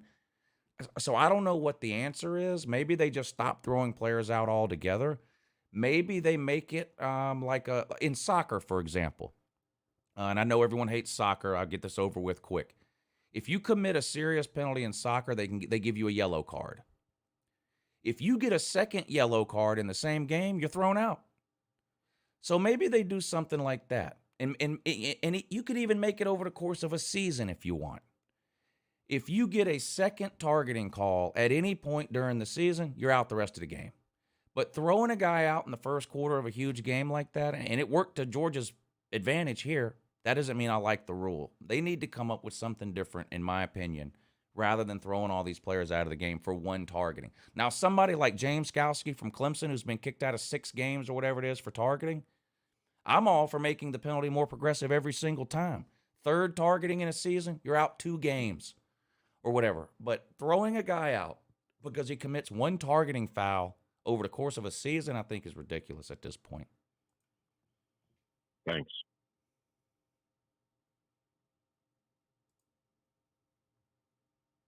You're welcome. Thank you for the call. Good morning. You're on with Uncle Lou. Oh, yeah. Good morning, and that, Uncle Lou. It's Dog Fan 79 here from the comment section. Yes, sir. What does he expect the Barners to say? Of course they're going to say that's not foul. What is not foul? What do you expect? Yeah, exactly. I've been discussing with my neighbor one of the stats that doesn't appear on the stat line when you look at it, because apparently nowadays defenders have hands or feet for hands, as you often say. But I know at least 2 games that he played, there was blatantly obvious interceptions that they just could not catch for the life of them, and that was just one in each game that I know that the defenders missed. And so I just wanted to get kind of your take on that. I mean, yeah, Stetson Bennett obviously is better than he was, but at the same time, he's still making some of the same mistakes that he has in the past. And I'll hang up and listen. Thanks, Uncle Luke. Okay, and go Dogs. Yeah, go Dogs, and thank you for the call. A lot of this goes back to arm strength, right? Arm strength allows you to make throws into tighter windows that if you did not have that arm strength, you either don't make the throw, or if you do, it's an interception. Arm strength can be the difference between an amazing pass into a tight window for a first down and an interception or in a turnover, right? 2 quarterbacks can see the exact same coverage downfield, make the exact same throw. The quarterback with the better arm may complete that pass, whereas the quarterback with the not-so-great arm, it ends up getting intercepted, and that's what happens with Stetson Bennett. We saw it happen with Jake Fromm some.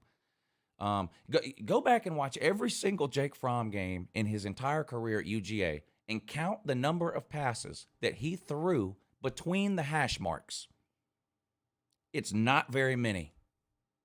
It's almost every pass Jake Fromm ever completed was an out route or a go route. And then all the stuff behind the line of scrimmage with the screens and the swing passes and the hitch passes. But go back and count how many times Jake Fromm threw the ball between the hashes. It's not very many. Do you know why? That's the most dangerous place to throw the football. And if you don't have an arm, it's going to get intercepted more times than not. Now, as far as the DBs dropping the interceptions, I'm sure there are some 7-year-old kids who start playing football and go, you know what I want to be? A defensive back. But there aren't very many. Defensive backs usually become defensive backs because they're wide receivers and they can't catch as good as the other wide receivers, so they get moved to defensive back. That's usually what happens. Good morning, you're on with Uncle Lou. What's up, Lou? K5. Hey, what's up, buddy? Nothing real specific. So, man, these Kentucky fans, I don't know, I think you mentioned TikTok, but I don't think you have one. These Kentucky fans have gone crazy, man. Did you know that? Are you aware? Yes, I'm very aware. Very aware. I mean, it is nuts, man. Like, they're coming. So they're making sure we know that. But what about Mark Stoops' hair? Like, is he just gonna hang on to that forever? Like, and that's fine that it's like receding like that, but he's still trying to like comb it back. Like, what's that? What's going on with that? I'm in no position to talk about anyone's receding hairline, but I get your point. But no, it's what he's doing with it. I mean, like, no, I mean, I don't have movie star hair, but no, I heard something yesterday I was listening to, and they described Georgia's defense, or no, they described Georgia in general, and it was so accurate. They were like, they just smother people, and I thought that just kind of described them to a T. I mean, it's just like they slowly, you know, grind, and then little things happen during the game, and they just next thing you know, it's 30, 40 to nothing. Yeah, I mean, you just use the Arkansas game as an example. They average almost 500 yards of offense a game. Georgia held them to 160. I mean, on average, Georgia's opponents this year are averaging about 30% of the yards against Georgia that they normally average in a game. It is a smothering. It is a smothering defense, and there's not a lot of good options. I mean, I think our front seven clearly is better than the secondary. So you say, well, teams should be throwing the ball and test the secondary. Well, that's a great idea. If you can protect the quarterback for more than 2.5 seconds, which no one yet has been able to do. So that forces teams to throw short passes where the quarterback gets rid of the ball quick. And when you do that, it's hard to throw. It's hard to hit the deep ball, which is what I think if Georgia's got a weakness defensively, I think it's the deep ball. But deep balls take time. And because of Georgia's front seven, these QBs haven't had any time. Yeah, they just slowly just keep on just chugging along, and then something happens and we get turnover.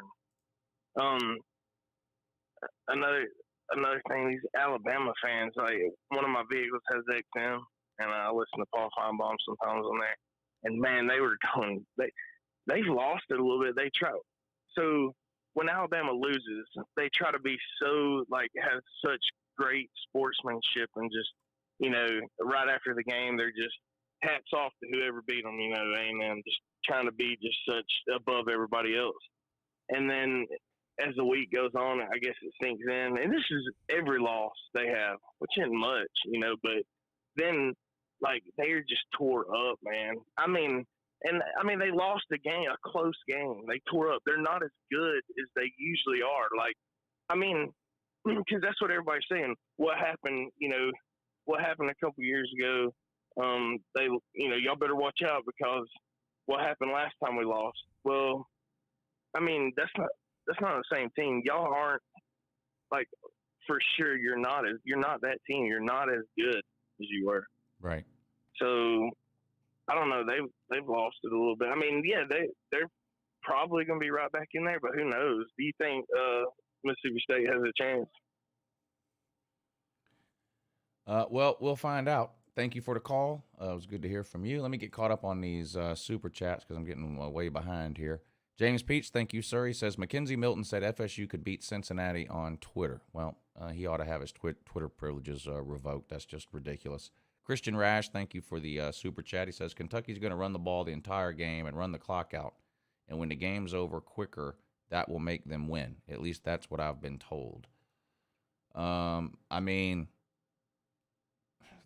that seems like a good idea that you would use against an explosive hurry-up offense. I don't see how that does anything to neutralize Georgia's defense. I mean, good luck running the ball against Georgia. It's just not going to work. Fine Bum, thank you for the super chat. Lou, do you think an undefeated Cincy will be ahead of one-loss Iowa or Michigan, both of them losing to, say, the Big Ten champ? That's going to be interesting. Depends what happens also in the Big 12, in my opinion. If you have an undefeated Big 12 champ, does Oregon lose another game and then win the Pac-12 with 2 losses, or do they go 12-1 with a Pac-12 title? It's a little bit early to try to start answering a question about just one team because there's too many other things at play right now. Do 2 SEC teams get in?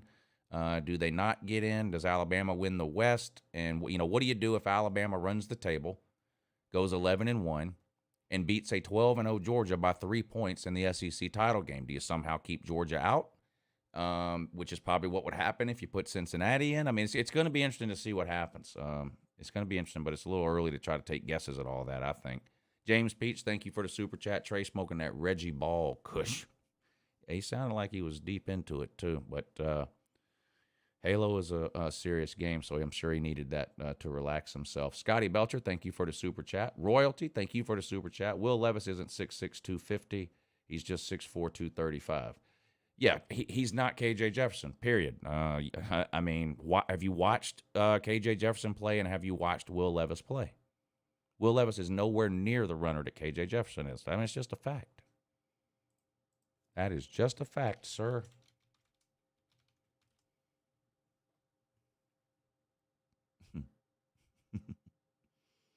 These Kentucky fans, boy, they just don't want to accept reality.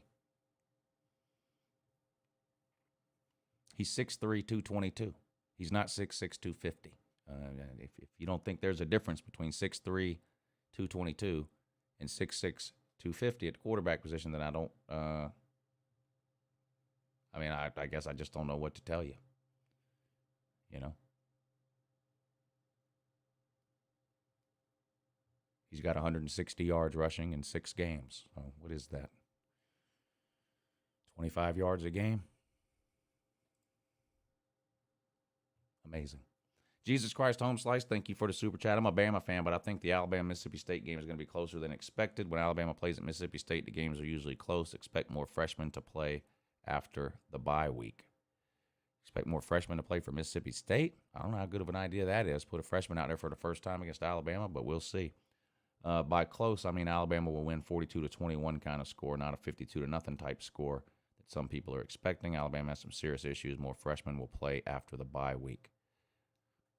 I really don't know what point you're making about the freshmen playing after the bye week. Alabama's not coming off of a bye week. Are you suggesting that Mississippi State's going to play a bunch of true freshmen against Alabama?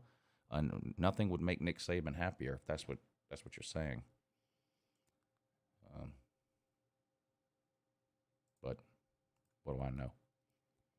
Good morning. You're on with Uncle Lou. Hey, Lou, what's going on? Hey, I actually originally called in when you guys were talking about the quarterback situation. I'm a little bit away from it now, but if you don't mind, we can cycle back to it. Kirby Smart, I think, had a press conference either today or yesterday talking about, media is always asking them about JT Daniels, of course. And he was actually saying that JT threw like 30 balls in practice, which is a pretty big shocker to me, considering he's been trying to keep him from throwing as much as possible. I was just kind of wondering if you thought there might be a chance we'd see JT maybe even just like on the first quarter against Kentucky, or do you think since Kentucky's undefeated and it's a college game day thing, that the game is kind of too big for him to kind of risk putting his quarterback in that spot? I think if he's 100%, he'll play this week. If he's 99%, he won't play at all because we're off next week. So if he's not 100%, I don't think we'll see him. That then gives him another 2 weeks to try to get back to 100% so that he could play against Florida. So my gut tells me he's not playing this week. As far as what Kirby said at the press conference, I don't believe anything Kirby says about the quarterback. So if Kirby says he threw 30 balls, maybe he did. Maybe he threw 300. I don't know. I don't believe anything. If Kirby said he threw 30, then I don't think he threw 30. I think he either threw way less than that or way more than that. I don't believe anything that man tells me about quarterbacks. Nothing.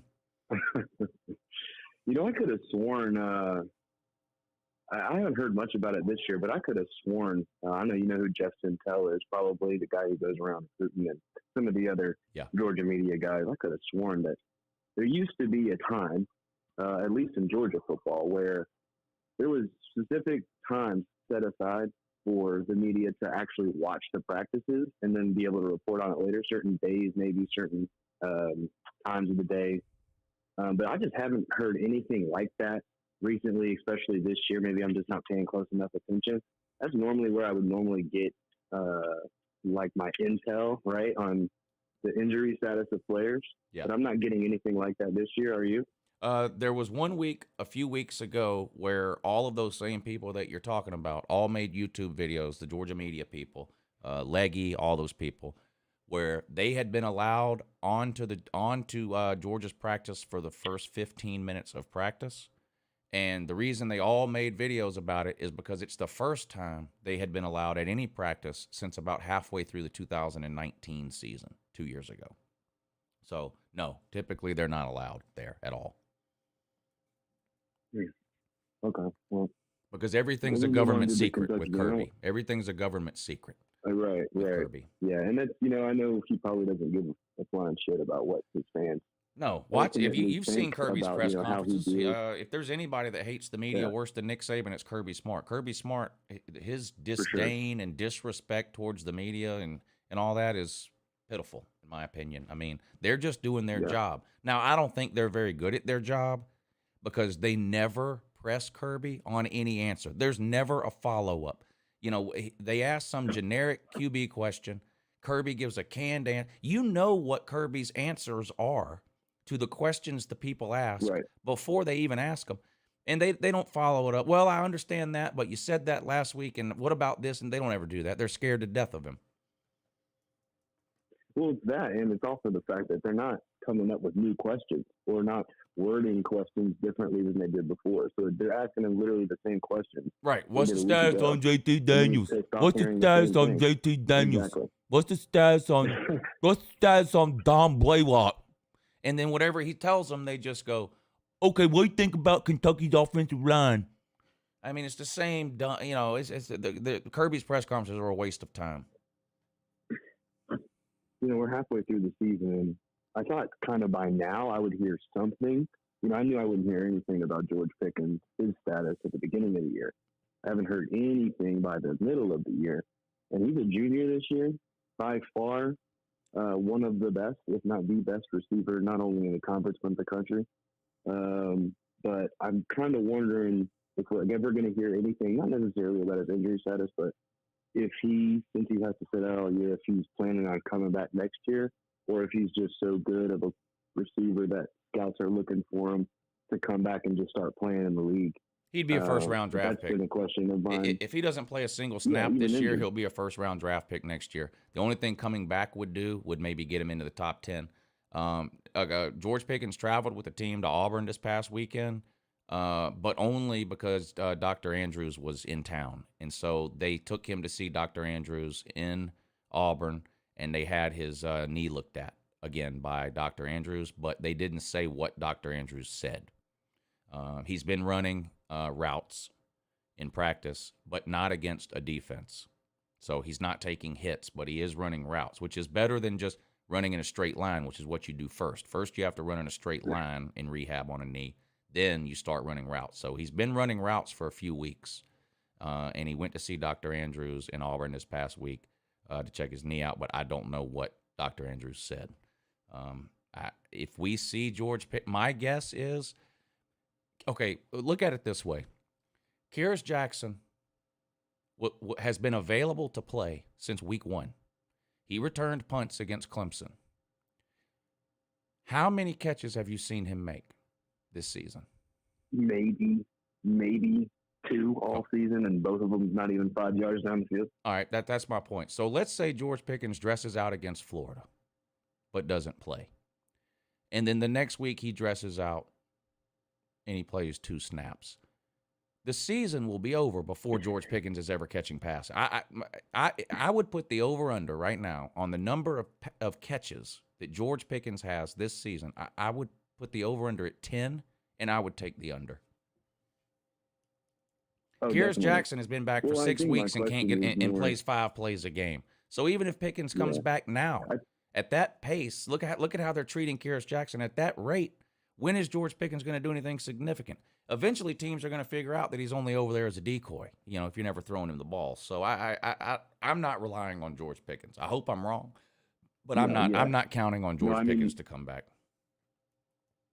Yeah, I guess my question wasn't necessarily steered on wanting him to come back more as much as it was hoping that.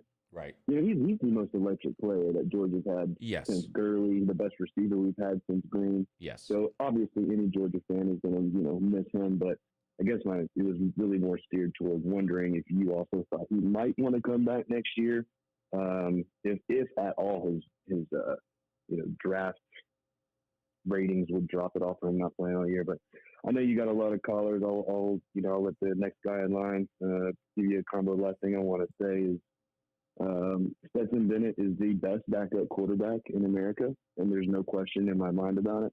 I'm not sure how you feel about it. I know he's not going to be our starter. Well, nor should he be. You might want to Google. You might want to Google Caleb Williams. You might want to Google Caleb Williams. But thank you for the call. Thank you for the call. But see, that's the difference between a team like Oklahoma and Georgia. Oklahoma has a Heisman candidate. Just think about this. Oklahoma has a Heisman candidate quarterback.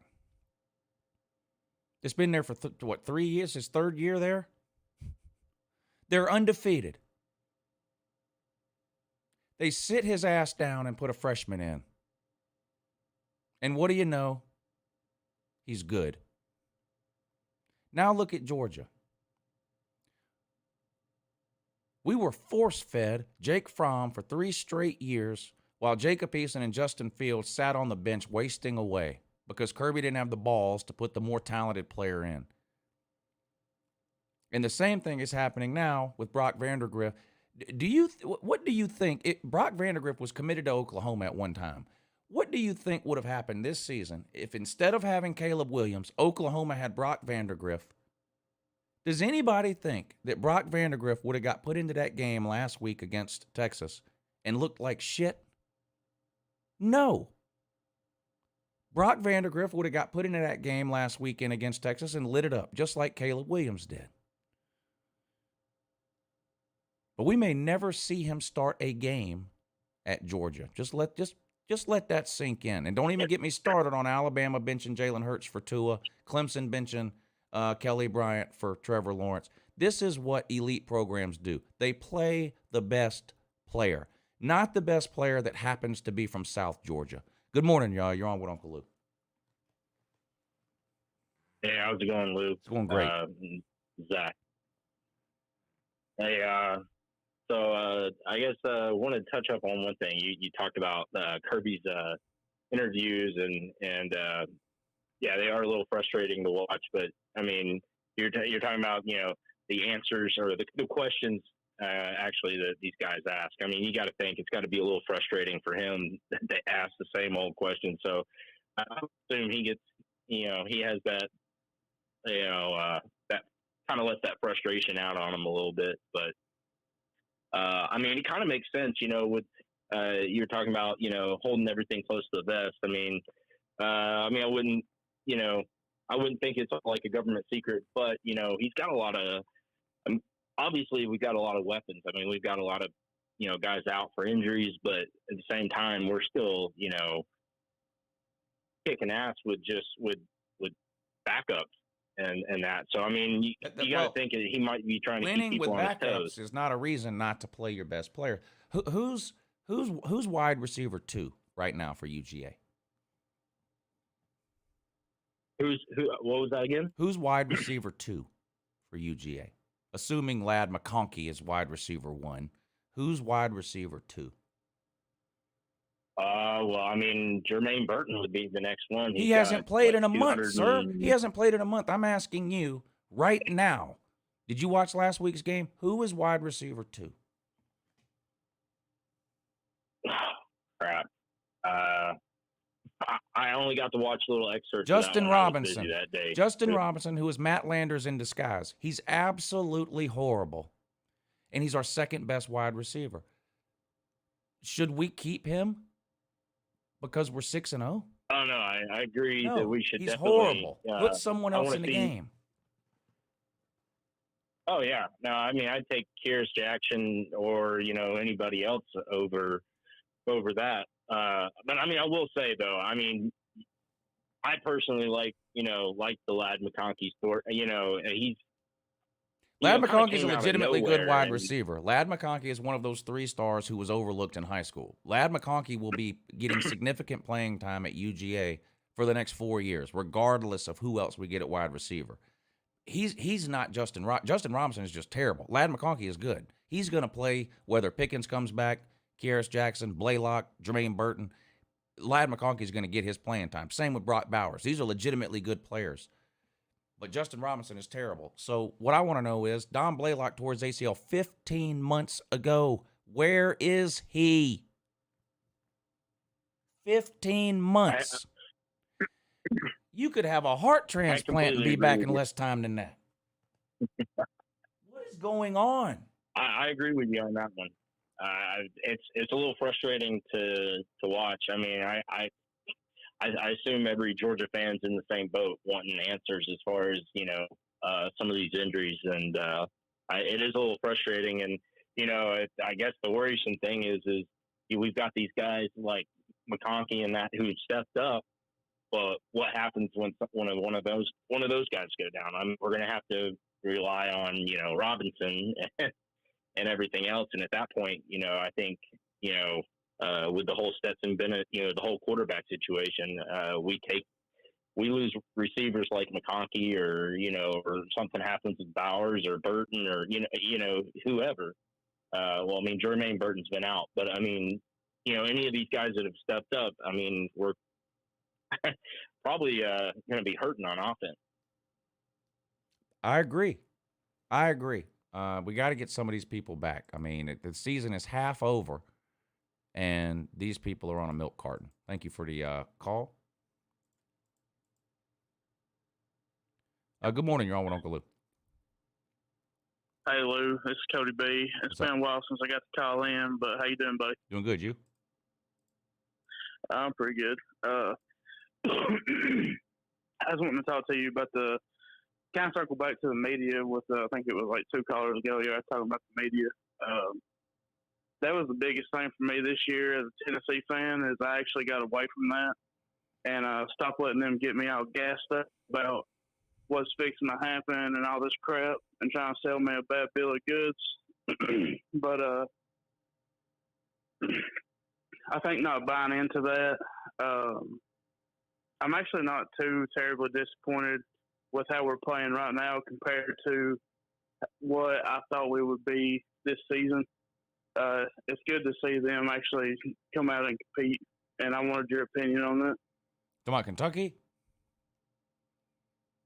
Tennessee. Oh, Tennessee.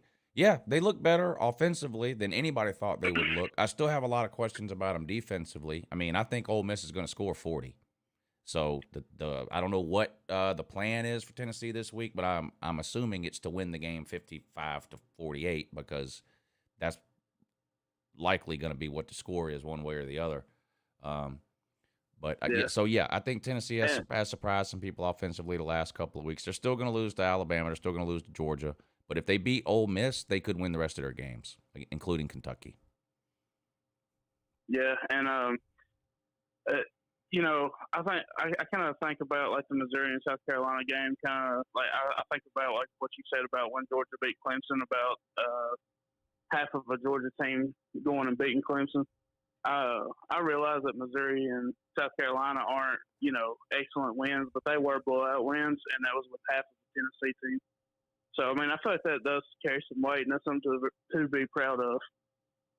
Yeah, I agree. And it doesn't matter that South Carolina and Missouri are bad teams because Tennessee's been losing to bad teams for 10 years. So beating bad teams is a huge improvement. And not only are you beating them, you're mopping the floor with them. And that's what you're supposed to do when you play bad teams. So, this thing that some people say, well, look at, Tennessee's got a couple of wins, but look who it's against. Tennessee's been losing these games to these bad teams for 10 years. So beating them 60-something to nothing or 60-something to 20 or whatever it happens to be is a huge improvement over where they've been almost every single year for the last 10 years. Thank you for the call, and good luck to the Vols this weekend. One of the most exciting games of the weekend, in my opinion. I can't wait to watch that one. Saturday night, I think that is. Good morning. You're on with Uncle Lou. Uncle Lou, is this you? No, I'll go get him. Hold on a second. Oh, Lou. hell, God damn it, better be you. Lou, somebody's on the phone for you. Fucking channel then. Who is it? I don't know. It's some guy's asking for Lou. Lou. Hey, yeah, this is Lou. Hey, it's Drake from Jackson, Tennessee. What's up, buddy?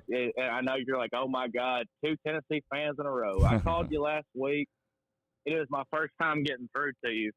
but kind of piggyback on what this man finally, good God, a reasonable fucking Tennessee fan, excuse my language, a reasonable Tennessee fan calls in. He basically expresses the same kind of concerns I have. It's just, Tennessee, Ole Miss, everybody's hyping it up. All these Tennessee fans, first sellout crowd since 2017 versus Georgia and all this kind of thing.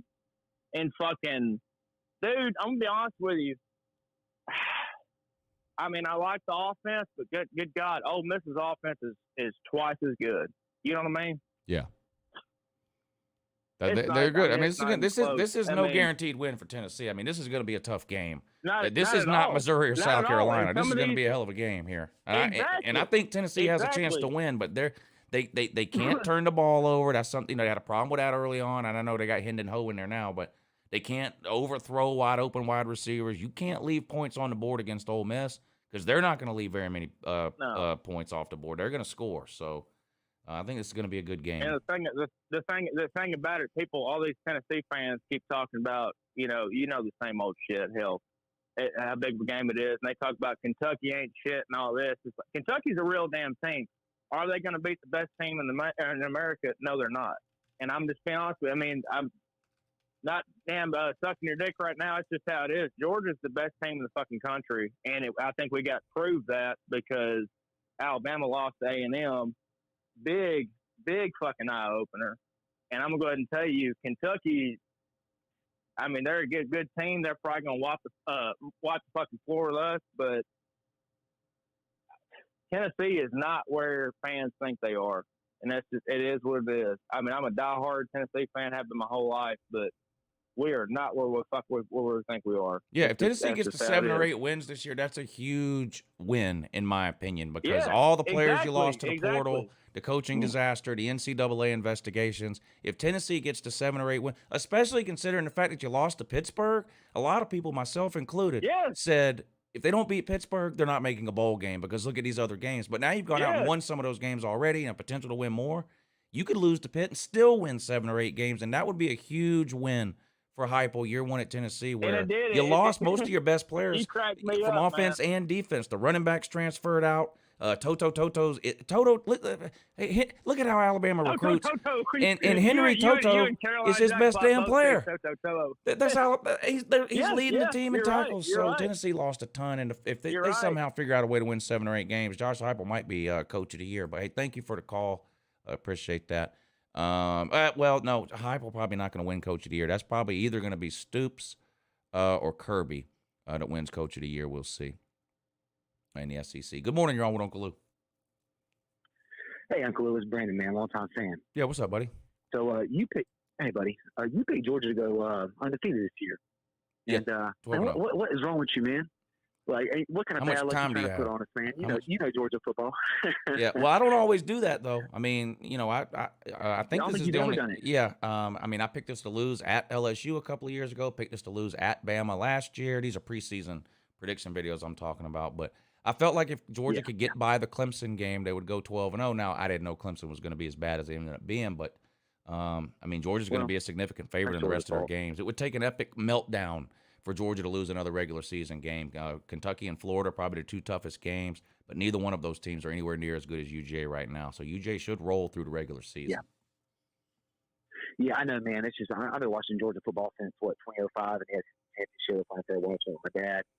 Ever since then, man, it just feels like every time we're supposed to have a great season, man, it's always something, man. Yeah, we drop it somewhere. You know what I mean? Yeah, I know. It's hard for me to go all in too. I know, man. I thought if there was going to be a week we were going to do it, though, it should. I thought it was going to be last week. So, I got that hope, though. I don't know if you saw that SEC shorts video. Mad about the hope. Oh, yeah. You know what I mean? Yeah. The Georgia fan. Yeah. Pepper sprayer. Right. That's the how I'm feeling right now, man. But I don't know, man. If we do go undefeated, we get to the SEC championship. If we can beat Bama, man, we knock them out, right?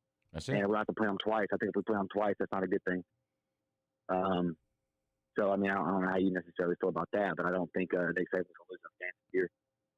Yeah, I think he's gonna be pissed off in Mississippi State. If we beat Bama, they're not getting in the playoffs, so we wouldn't have to. There's no way we're gonna have to play Bama twice at this point. Alabama's got to run the table to get into the playoffs. So Got to be Georgia. Yeah. All right, but hey, thank you for the call. I'm going to let you go. Show's done ran an hour over time. I'm going to getting ready to end it here. Jesus Christ, thank you for the super chat. After the Mississippi State game, Alabama has a bye week. More freshmen will play after that week. The freshman class is the best Nick Saban has ever got. Well, who's getting benched? Let us know. Let us know who's getting benched on this Alabama team and being replaced by a freshman. I would be curious to know. Dwight G, thank you for the super chat. Keep up the great content. Thank you, sir. I will try. Ego One says, Ole Miss wins on Rocky Top, Corral for Heisman. I do think Corral's in the Heisman race right now. I think the Alabama game hurts him a little, but I think he's still in the Heisman race.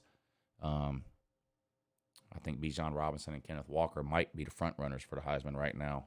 I know quarterbacks have a built-in advantage because people like to vote for QBs, but I think Kenneth Walker and Bijan Robinson might be the two best players right now.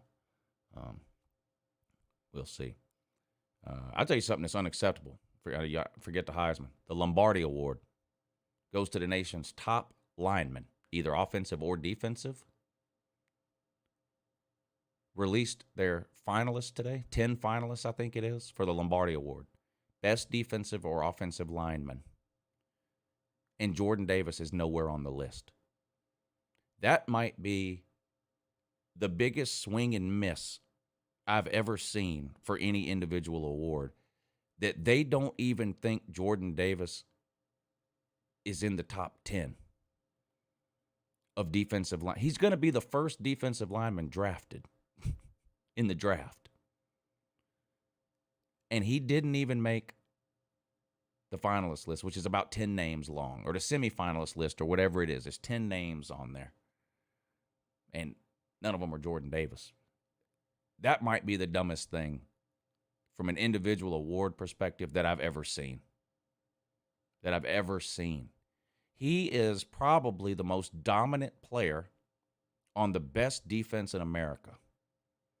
And he's not even on the final list of names for the award.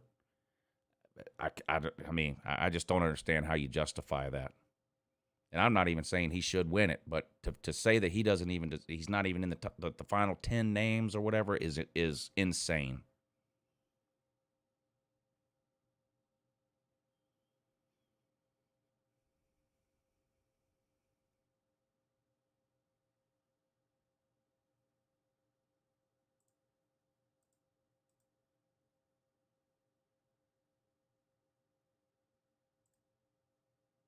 Sean, thank you for hitting the PayPal link, sir, to help support the show. He says, great shoe as always. Kentucky Mike still wants to make a bet, but doesn't have enough traveler's checks yet. He's talking about that Alabama fan that tried to bet me $1,000 a couple of weeks ago. He went missing now. He's on a milk carton. He says, go Irish, trying to backdoor our way to a New Year's Six. Well, if you go 11-1, you're going to get a New Year's Six bowl. As long as you win out, you'll get a New Year's Six bowl. Now, you're likely to lose. You know that, no matter who you play. You haven't won one of these major postseason games since, 1991? You've lost something like 9 in a row.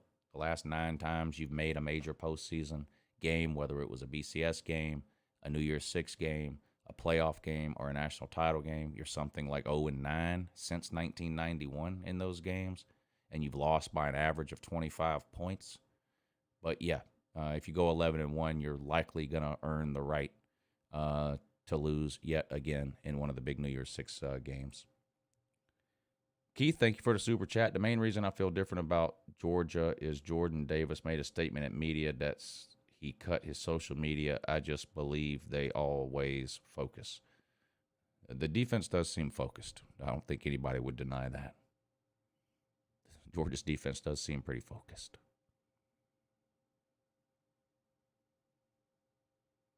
Yeah, well, Jermaine Johnson's had a great year at Florida State. Yeah, he's had a great year. They're a terrible team, but he's had a great year.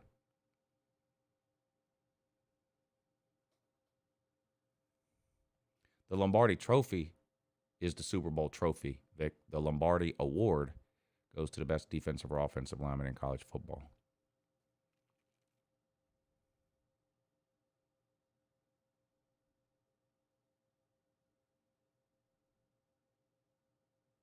All right, everybody, I'm going to get out of here. It's after midnight. I'll be back on tomorrow morning at 8 a.m. for the morning show. over on the second channel. So if you're not subscribed to the second channel, make sure you check it out. It's called Uncle Lou on LouTube. Yeah, check it out. Do a morning show over there Monday, Tuesday, Thursday, Fridays at 8 a.m. Prediction video for all the biggest games coming out tomorrow, as well as the Georgia versus Kentucky hype and hate video. And then, of course, I'll be on here just about all day Saturday, starting with the College Game Day show at 9 a.m. live right here on this channel, and then streaming some games on Saturday and doing the reaction videos and all that. So you guys know the routine by now, I'm sure. I really appreciate everybody tuning in tonight. Thanks for all the great calls. Without callers, there can be no call-in show, so I appreciate everybody that took the time to call in tonight. That means a lot. And obviously those of you who were able to support the show with the Super Chat or the PayPal, that's what keeps these live shows going. So I really appreciate that. Keith, Ego One, Dwight G, Jesus Christ Home Slice, Royalty, Scotty Belcher, James Peach, Fine Bum, Christian Rash, Logan 80, Michael Vick, Jacob, King Ryan, Carolina Jackpot, Dogs on Top, UGA 71, Cole Spinner, Nick Davies, LSU fan. Thank you guys for hitting the super chat. And then, of course, we can't forget those of you who took the extra time to donate through PayPal. Really appreciate that. Sean, Workmeister, and Rhino. Really, really, really appreciate all the support you all show me. Hope you enjoyed the show today. Call-in shows every Tuesday and Thursday night at 10 p.m. Eastern. So we'll be back next week on Tuesday to do this show all over again. Hope you guys enjoy your weekend. Hope all your teams win. Unless you're a Kentucky fan, then you already know you got to tote this giant L. Everyone else, I hope all your teams win. All right. See you all again real soon, and have a good morning.